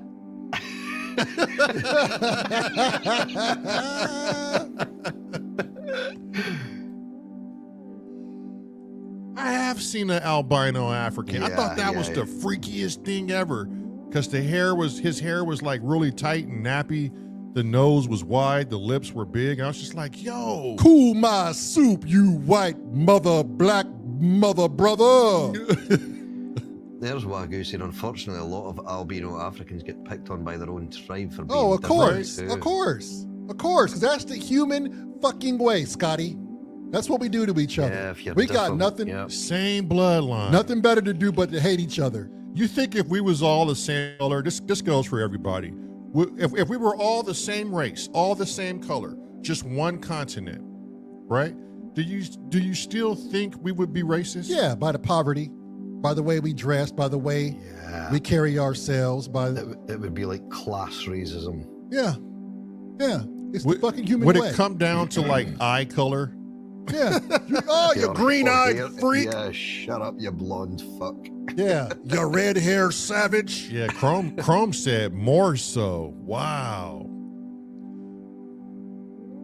Then that would entail we all believe that there's something encoded into our genome that we can't break. Yeah, that we cannot get along with each other. And if we're saying that means we were created to be against ourselves. just to be this way, period. That means somebody had a hand in genetically modifying us as to who we are. Well, hold on. Okay, hold on. Or is it down to territorial? Is And it now- like and that's- going way back to sort of animal terms. Before humans, animals are very territorial. Yes, they are, and so are the tribes of chimpanzees. Yeah. And they've been known to kill other chimpanzees that are lurking in their territory. Chimps do it. I've watched, what is it, Chimp Nation or Yeah.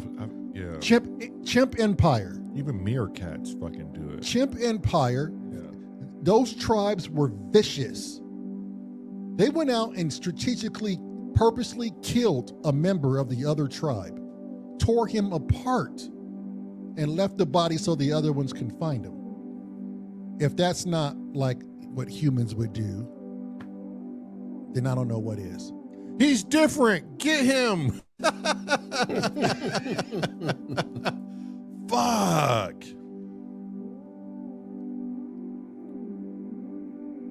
You think sharks and other shit do that? I don't, you know what I mean? Like, I think they are. I think sharks can be quite territorial, but I don't think they're as bad. Like sea creatures seem to be so bad as land creatures for some reason. Maybe it's because the sea is so vast. right. What territory can you claim in the fucking ocean? Yeah. It's too big. Yeah, and sharks travel fucking thousands of miles as well. The Right. great whites, they've tracked them like from Australia all the way through various different places. That's thousands of miles. They've put trackers on these things. Damn. Chrome says we've evolved in a competitive world. Differences are competition. Similarities are kin and kind. God damn. Yeah, Wagyu's right there as well. He says thousands of years ago, I'm sure tiny villages hated people in the next village over because they did things differently from them. Yeah, there's no escaping it. Yeah, killer whales, Cheech, are nasty hunters. Now they're starting to go after sharks and they're just eating their Liver. liver or some shit. Specifically the liver. And then letting the rest of the shark just Go fucking to waste. Go to waste. That's wild. They just started this behavior. But in the ocean, if they're only eating the liver, I I don't think the rest of the shark will go to waste. I think No, there's no. plenty other creatures in Yeah, there. yeah. Once they sink to the bottom, it's a Oh wrap. yeah. Even before then, when they're sort of, you'll just get fish. All the sort of lesser ones will come in there and have a good old chomp on it. It's free food. Well, they were saying the orcas are starting to attack fishing boats now too. Like they know they've adapted to know that there's life on the fishing boat, and they can disrupt it. So they're actively learning because they're one of the smartest creatures in the ocean, second to the dolphin or the octopus. I don't know which one's smarter. Have you seen the orcas when they'll chase a seal, and the seal will jump up onto like a lump of ice that's floating in the water to get safety away from the orcas. But the orcas then team up and they swim towards this like ice island, if you like, that this seal is on, and they all flick their tails at the same time to create like a little mini tsunami, so that it actually throws. Basically, the ice island flips up and the seal falls off. So they actually team up together, and they do it. It's like perfect tandem. They get there and they just at the last minute go whoomph with their tails, and basically flip the island so that the seal falls off. Okay, so how much of that? Seriously clever. How much of that is like my human God. thought? Like that's precognition. Like Yeah. that was calculated and weighed and getting a team together to go and do Yes. it. It's Right. fucking nuts. Yes. that's fucking wild. To get a result too, like that's some serious. Like they have to be doing calculations. That's a calculative move. Can you believe they're doing math? They're not even doing math. They're just doing strategics. Like Right, but I'm And not saying properly math in the communicating as well. right. It's the communication in it as well. I'm Yeah. not saying math in the literal term, but they are doing math. they're saying They're calculating the outcome. They're talking just like how you and I would talk if we were hunting for quail. Calculating an outcome. They say, "Hey, go over there, wait by that bush. I'm gonna jump the covey, and I want you to shoot as soon as I bust the covey." And everything has to be in time. That again is numbers. It's math. They're calculating outcomes. I don't understand why we think that they couldn't do it better than us, or they've been doing it longer than us. Because they don't and teach we us, find it amazing. Because they don't teach us these things. So when we do learn about it from, we're fascinated. we're by fascinated by it. it. It's a damn shame. How much do they not tell us?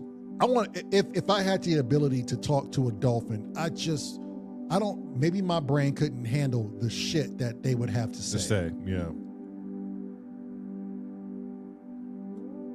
Which I could probably Google it right now, or if Chrome, you want to do it.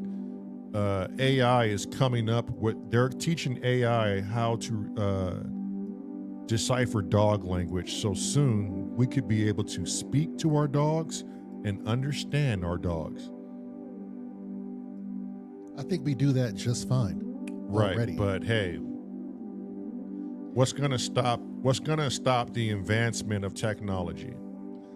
Gemini, I was doing an email today, and fucking Google Gemini jumped in and said, "Hey, if you want, I can write this email for you.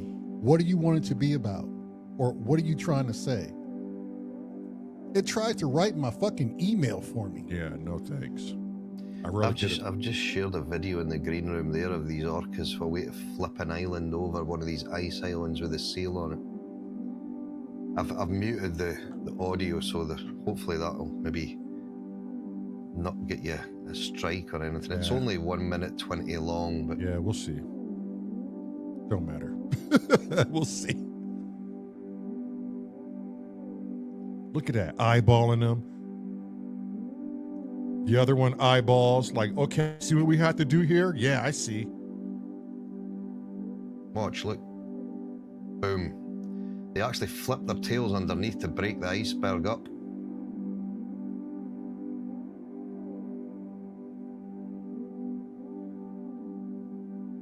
It's crazy. They actually know the thickness that they can do this. It's so much calculation in this. Oh, It's so much. They know the thickness of what they can penetrate. Eye to eye. Look at Yeah, this. Look, yeah. I see him. I see him, Bobby. For fuck's sake. Dead center. oh, this poor guy has to know it's a wrap. Yeah, it's all over.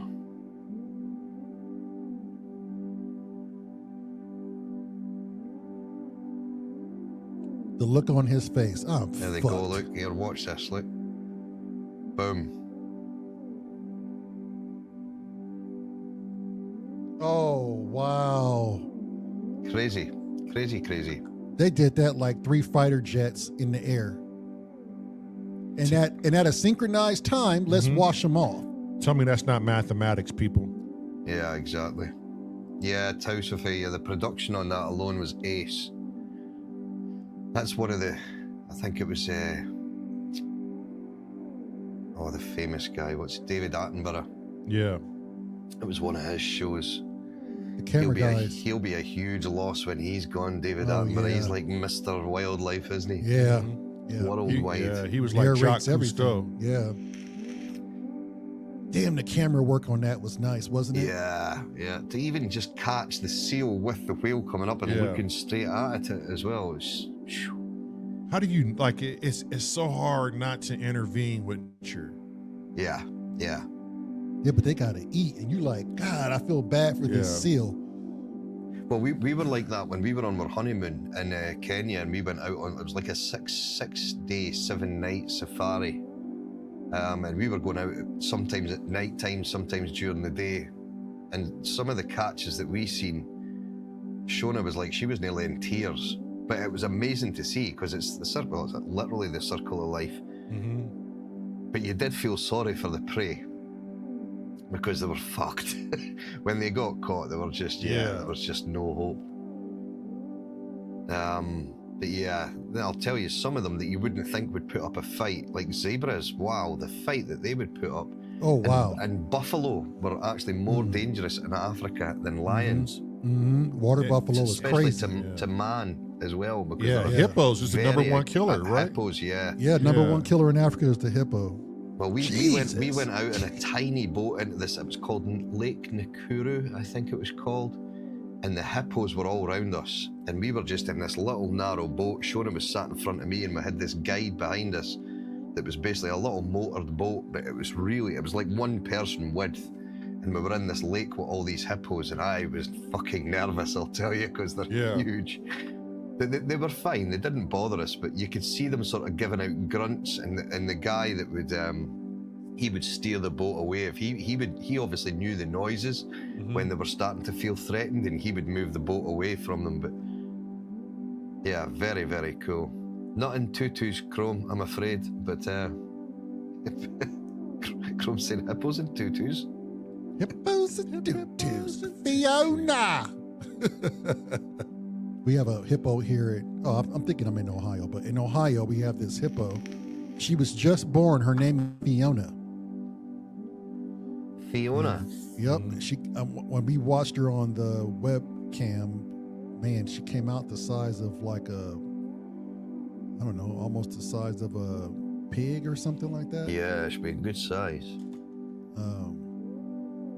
But instantly, like swimming, like no time at all. Yeah. Well, Like they've got nature, to. like nature doesn't bullshit in the wild. You got to get going. When the goddamn antelope or some sort of jackery drops a fucking child, that motherfucker has 20-30 minutes to get his shit together.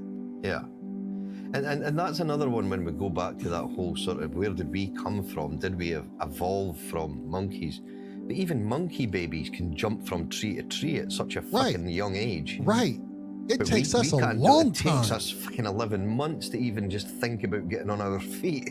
That's what I'm saying. It takes us a while. Where did we come? We were manufactured, Scotty. Yeah. That or yeah. we were dropped here. We were either we either got abandoned here, right, or we were manufactured. Everything about us is too freaking perfect.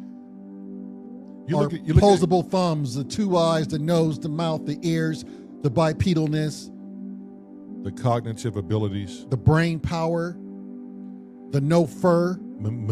straight up manipulation of the planet's resources into what we have today. You could look at everything and know 100% fact it came from this planet. Yeah, that's Cheech saying we're apes, not monkeys. But even apes are they're able to crawl and walk more or less within the first month of being born. Exactly. And then And how they come can climb and hang and Right. yeah, it's and then like Kent said, how come they didn't evolve with us? yeah, exactly. Viral Beach says alien DNA sprinkled about. Fucking A right. It's And highly then plausible. I can't nor confirm nor deny. It sure beats the story of fucking Noah and his cocaine boat. Yeah, it does. However, Cheech was running around in upside down Vietnamese sun hats full of cocaine. That shit don't make no sense. Yeah, But I guess when you high on cocaine, Cheech, that shit makes all the sense. Hey, Viral, good to see you, mate. Yo, VB, my boy.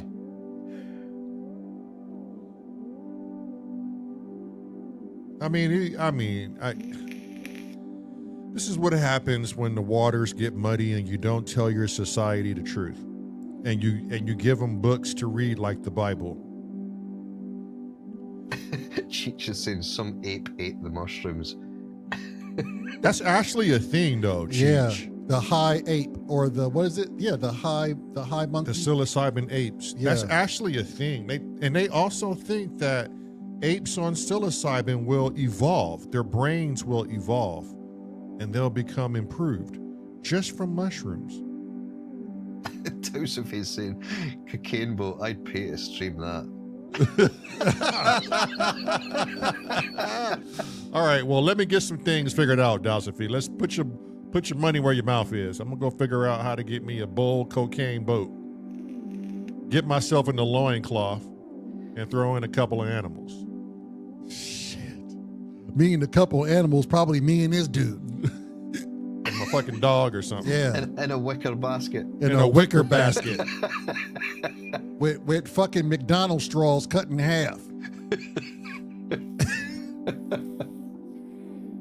Altered states. What's up, Roy Droid? Oh, stoned monkey. That's what the stoned ape. That's Yeah, what it was. The stoned ape.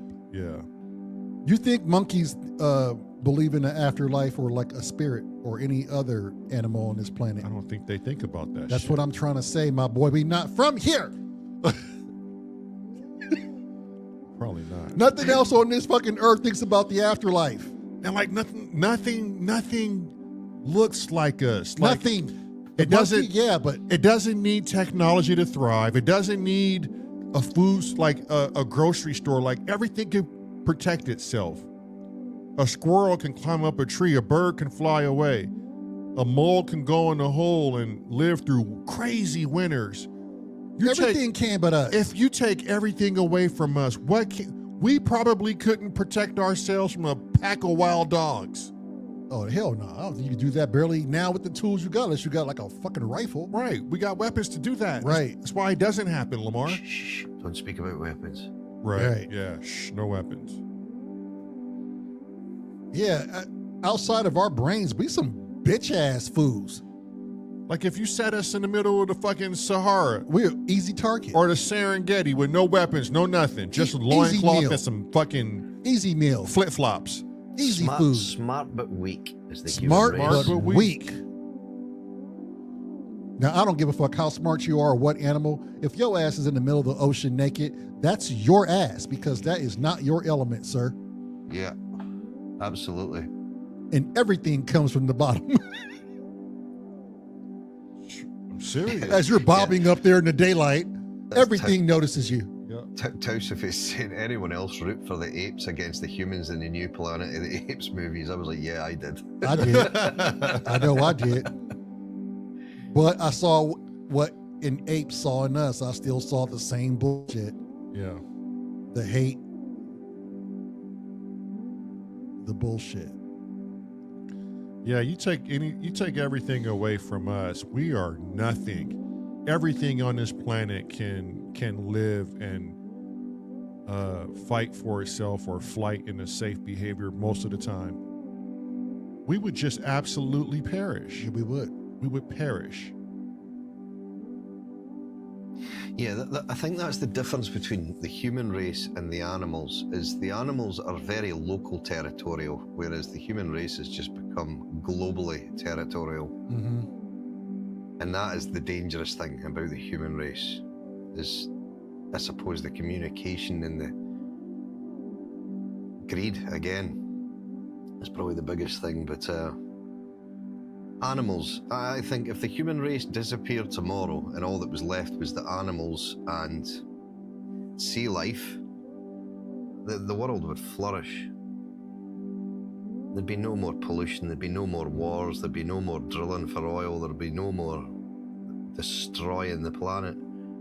Because animals don't destroy fuck all, really. They just get on and live.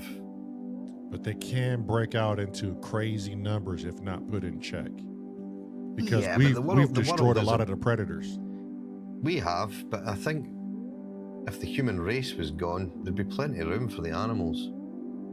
Yeah, I think so. But we can't just be gone. Like if we were gone, we would have to make sure the nuclear power plants were Well, yeah. disassembled the right way, because they can melt down without supervision. Make this world very toxic. Yeah. Yeah, that's Uncle Crow saying, Paul saying, cow farts are killing the ozone, question mark. Oh, the methane. So Yeah. they say. RDV. But to be fair, would there be so many cows on the planet if it wasn't for humans? Because most of them Right. are there because we want to eat them. Right. That's Well, true. Brazil is like, Number one in cattle. yeah, and it's the number one hotspot for methane. Yeah, it is. But they're also destroying the Amazon forest too. They're wiping out the Amazon forest. That's crazy. That is That's absolutely crazy. crazy. Is it possible to so let me ask you this. If we evolve and we start to want to do right by the world, and let's just say we don't want to kill any more cows and raise them for our consumption, and we do the impossible vegetation meat, the imitation meat, which I've tried some, it tastes just like ground beef. I couldn't discern it from ground beef. Do you think we can get along that way? Like get ourselves out of some thicker water? Inhibit. What would be Not sure. what would be your answer, Inhibit? What drives conflict? A lack of abundance? We don't always fight amongst ourselves. We need to discard the lens and move forward. Like, please, you answer that for us. I think we sat here many days trying to answer that. Wagyu said the Chernobyl area in the Ukraine is thriving with wildlife. As an It is unlimited now, long yeah. lifespan, that isn't that important for a lot of animals. Fuck, how long has Chernobyl been affected? It's been like it's 30 been- years, right? More? I'm not sure exactly. I what think the it's date was. more. More than 30 years, right? Yeah, Chernobyl happened a minute ago. And it's supporting life now? That's good news. 1986. 86. 1986. So not 30 years. Well, yeah, maybe. What's that, 29 years, Scotty? Oh no, 86 to 2006 is 20, so yeah, it's 40 years ago. 40 years ago? 40 years ago. Well, 39. More or less bang on 39. It was April the 26th, 1986. Oh, Chrome says that's the same year as the Challenger, too, when the Challenger shuttle blew up. Yeah. Is I remember I was in elementary school I was like 5th, 6th grade or something like that when Yeah. that thing blew up. Finally, one of the kids in my class was like, "Oh, I see her shoes." I was like, "You can't see shoes." And I started to look like, "Can you see her shoes?" Making fun of it. Shit. Wagyu said, I'd rather eat meat that never had a brain attached if I could. Is there such meat out there? Don't think so. Yeah, because you got to believe that we're probably eating the last fucking emotion that animal probably had. Secreted. Secreted, yeah. We first need to recognize that the universe is mental, pure consciousness. Then understand how to create the universe we want. Fuck, that's deep. You got to think about it. Yeah. He's on it. right? Yeah. The universe is pure fucking, it created us and we're consciousness. So if a universe can create an entity aware of itself, like self-birthing of awareness, which is what the universe is doing, it can easily forget itself in the disguise of a human being and forget it even exists just to have the experience of a human being. He's on some the observer observing the observer. I mean, let's think about that. God damn, I didn't expect you to come back with an answer like that. The fuck are you smoking? Cheech and Inhibit are smoking the same cocaine. So whatever strand that is, I think we're going to have to go ahead and just jump right on in on that. Yeah, but Dalsophy's right too. Most animals have to kill other animals. This is the way. Yeah, this is the way. It's Earth. It's eat or be eaten. No one, you notice no one blames a shark for going out murdering other fish. Right? But if a human goes out and whacks somebody, you're an animal. See, Inhibit, now I know where you're getting this stuff from. Are you a fan of Carl Jung by any chance? Is it Jung or Young? Young. Because if you're a fan of Carl Jung, then I know you're into Hermeticism. Yeah, Hermeticism. Because synchronicity in that Inhibit. Synth Samurai sent us last night he sent my brother and I, was it last night? Yeah. He sent my brother and I a YouTube link. It's about the universe. And it had a bunch of Carl Jung sayings in there about Hermeticism. And I played it all today and I really thought about it. And I think it relates to everybody's life. Mm-hmm. And nothing's by accident. Yeah. Like Scotty right here, right now, he had to make all of the right decisions in his life to be here and behave to the universe and be good with that, not try to go against the grain and fight it. He had to go with the flow to be here right now. And I don't think a lot of people really analyze that shit. My brother and I have wild backgrounds. Like we used to be people you would not like. Right. At all. Right. Well, you probably would.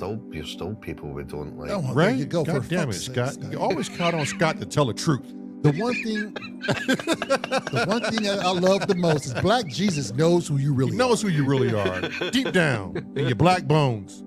What that Carl Jung thing was saying was, too, no matter if you're in your darkest moments, what you perceive to be depression or self-defeating ideals, he's like, those weren't moments of how we looked at them. He says those were moments for something like the universe is building you up. It was getting you prepped for a bigger moment in your life so you can take it, because it was probably going to be a good moment. It just wants to test you. Test the reserve of man. Test the reserve of man to see if you can be willing to accept it and be grateful and acknowledge it.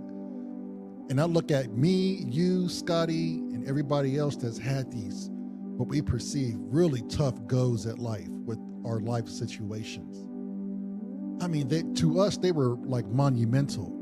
But for someone on the outside, they can look at that and go, that's bullshit. I lost my whole family in a bus accident. Or, you know what I mean? Like, it's just truly the eye of the beholder. And isn't the universe really sharpening us up so we can accept something better?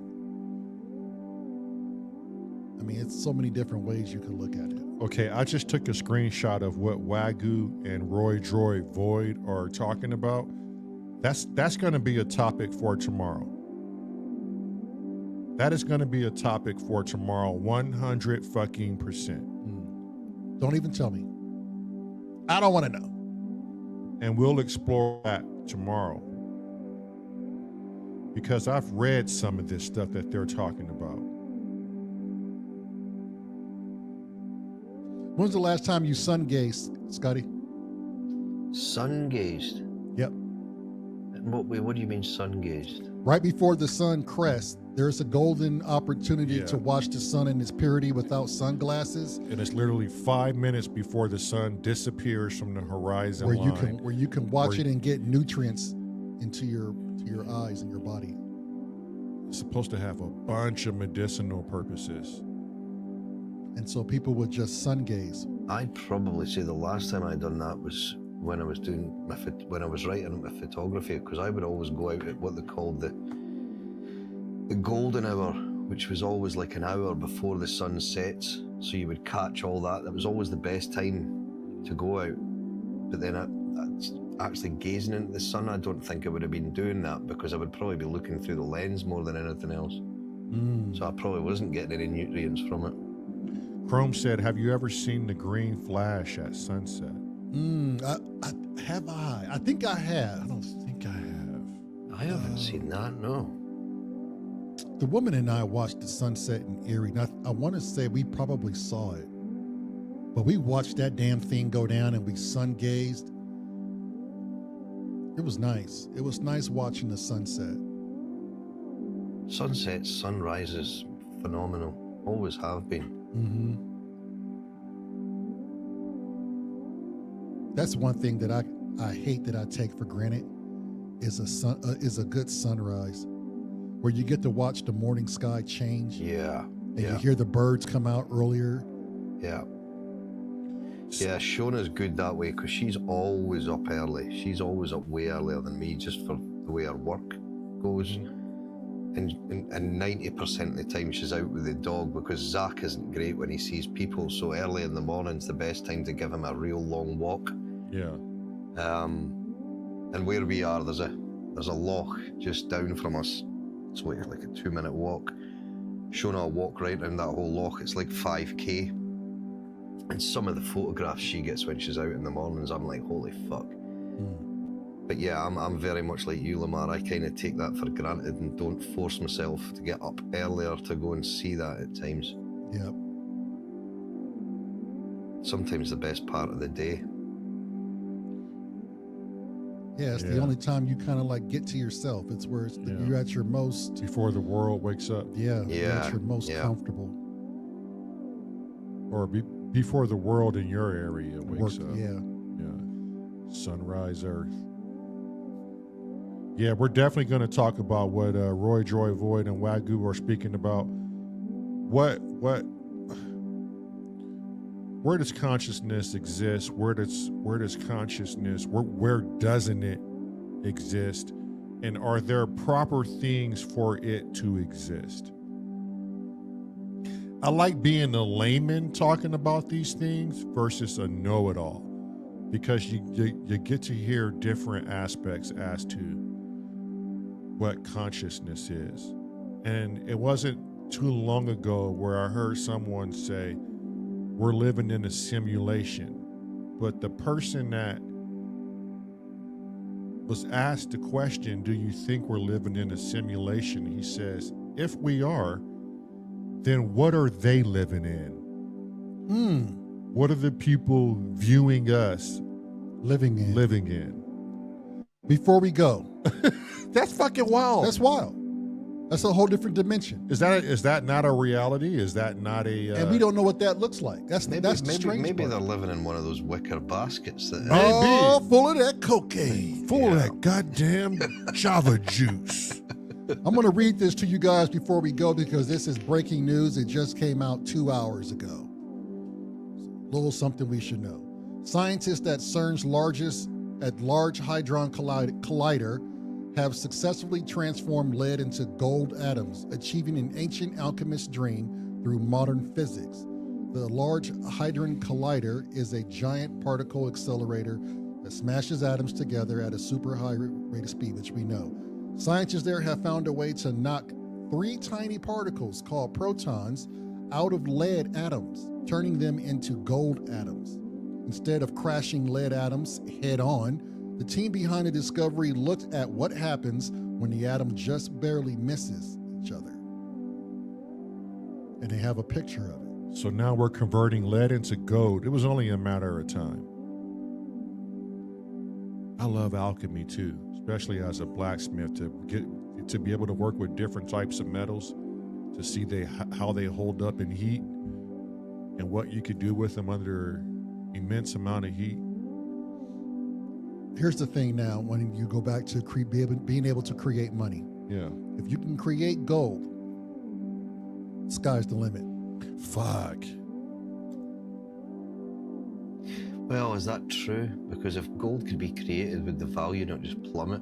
That's what I'm thinking. But look here. I mean, it's No, ABC but, News is I covering mean, it. But gold is responsible for so many things. You Scotty. can't devalue gold when you like. When so it has so many properties that I'm gonna throw it out. It doesn't even rust or deteriorate. I'm gonna throw it out there, and it's just a what if. I don't know if it's true or not. But if the great civilization or the advanced civilization of the Anunnaki, who supposedly manufactured us to mine Gold. for gold on Earth, Yeah. because they could use the properties to protect Nibiru, their planet, by shielding off the sun's rays with gold dust to reflect that in their atmosphere. If you're able to now make that, it's a game changer. And we have abundance of fucking lead on this planet.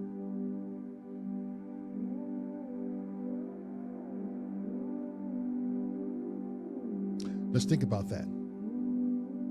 Then I also think about how come the Anunnaki themselves couldn't make this shit. Yeah. I know. Why a byproduct of them that they forged and conjured could come up with this means of frickin' alchemy, and they couldn't. And I'm also, is anybody else a little worried about this Hadron Collider? Like, is it a good thing that we're smashing atoms together? That's another topic. Creating mini black holes.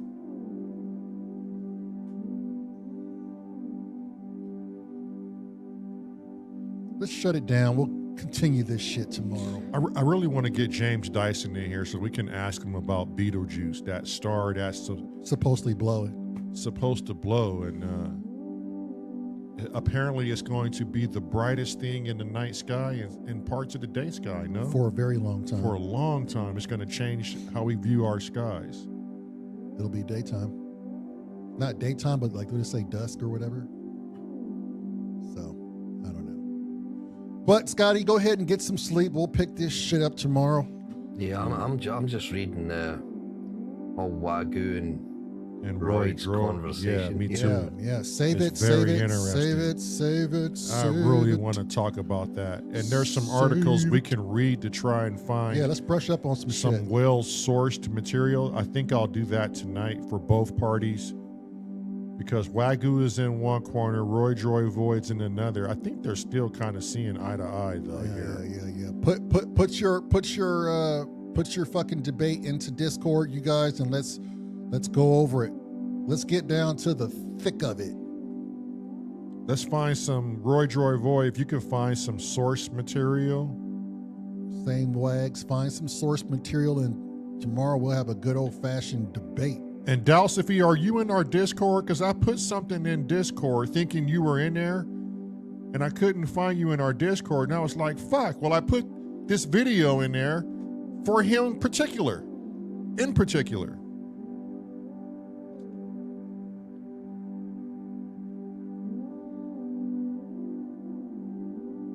I don't know how to Discord. That's some bullshit right there. This major fucking Marilyn. philosopher. Marilyn, can you put This the email up to Discord? Because I can put the. Oh no, yeah, right enough, because you've got to be Yeah. invited. you don't got to be invited. The Dow says he Before we cannot- leave, Dalsophy, hang on. Don't leave yet. He can't do Discord. Because I put a video in there for you. But I sure can enlighten the human mind about his own consciousness and where he lives in Hang the on. universe. Let me get Meryl to put that up in here. And then Roy Droy Void and Wagyu in Discord, could you guys please find some source articles so we can look at that and do that? I really want to talk about that. Hang on one second, Dalsophy. I'm going to make a text here.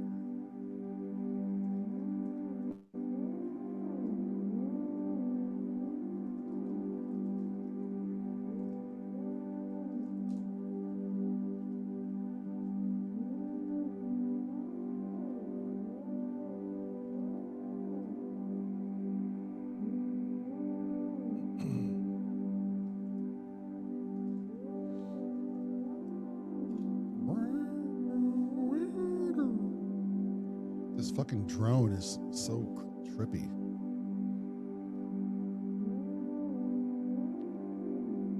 I love that glide on the Sub 37. It's fucking amazing. Yeah, it's different to most glides, isn't it? Yeah.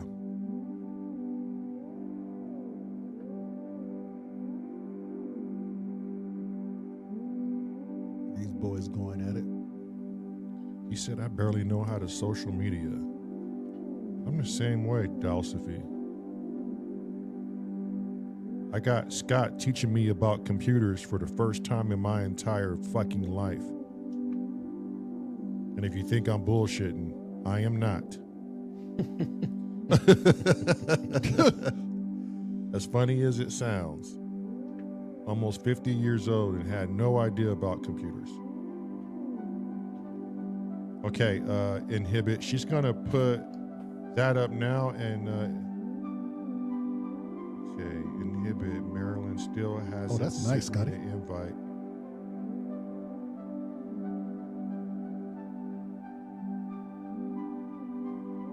Okay, hang on 1 second. Inhibit, don't go nowhere. Let me contact the wife.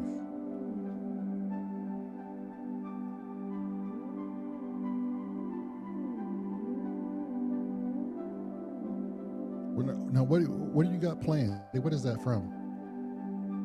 Or on? That is the TO5.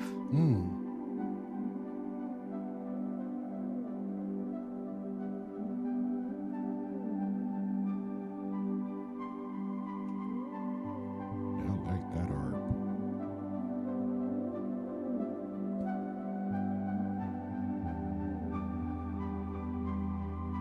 Okay, that's the email for the Discord, Dalsophy. Email that and let Marilyn know it's you.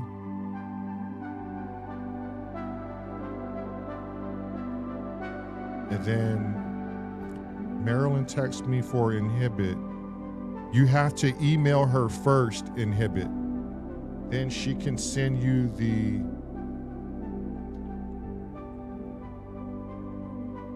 link into Discord. Okay, Roy, I'll do that tonight. Give me like an hour or so to do that. I'm gonna go eat dinner first, and then we'll get that set up, Roy. And then you and Wagyu can dump information into the Consciousness channel. We need to get a paraphernalia channel so Cheech can drop his Vietnamese sun hat and cocaine in there.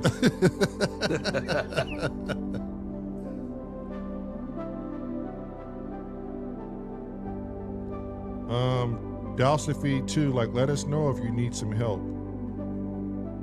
Yeah, Scotty's here. Just download Discord. And For fuck's sake, because you look for help from me, it's a nightmare, buddy. I'll be throwing the life preserver out for the both of us. Oh, I'm that guy that's telling Dow, you lean your back right up against my back, and I'll lean my back right up against yours, and that way we don't have to sleep with our faces in the mud. For fuck's sake. Hey, they got shrimp kebabs. They got shrimp stew. Shrimp burgers. They got shrimp pasta. They got fried shrimp. They got grilled shrimp, baked shrimp, steamed shrimp, roasted shrimp. Bubba gum shrimp. They even got Bubba Gump shrimp. They got shrimp bigger than my lips. Big old succulent kielbasa shrimp. You want to try to go earlier tomorrow, Scotty? If you want to, yeah. Yeah, let's try to go earlier. Aye, Scotty. Although I know this time people are getting off work here at the U.S. time and West Coast time. It's not so early. We just got to figure out a happy medium. I hate to see you stay up so late, you guys in the UK.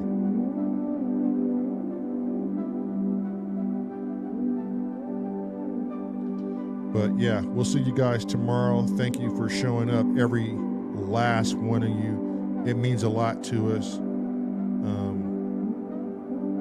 Yeah. I tell you, me never to go far without me car And my name is Lamar. And I'm headed to Mars. And we're going to go to Mars. To Mars. To Mars and beyond. Love you, boy. Right, Love go you, get your bye. dinner. Yeah. Yeah. See ya. See ya.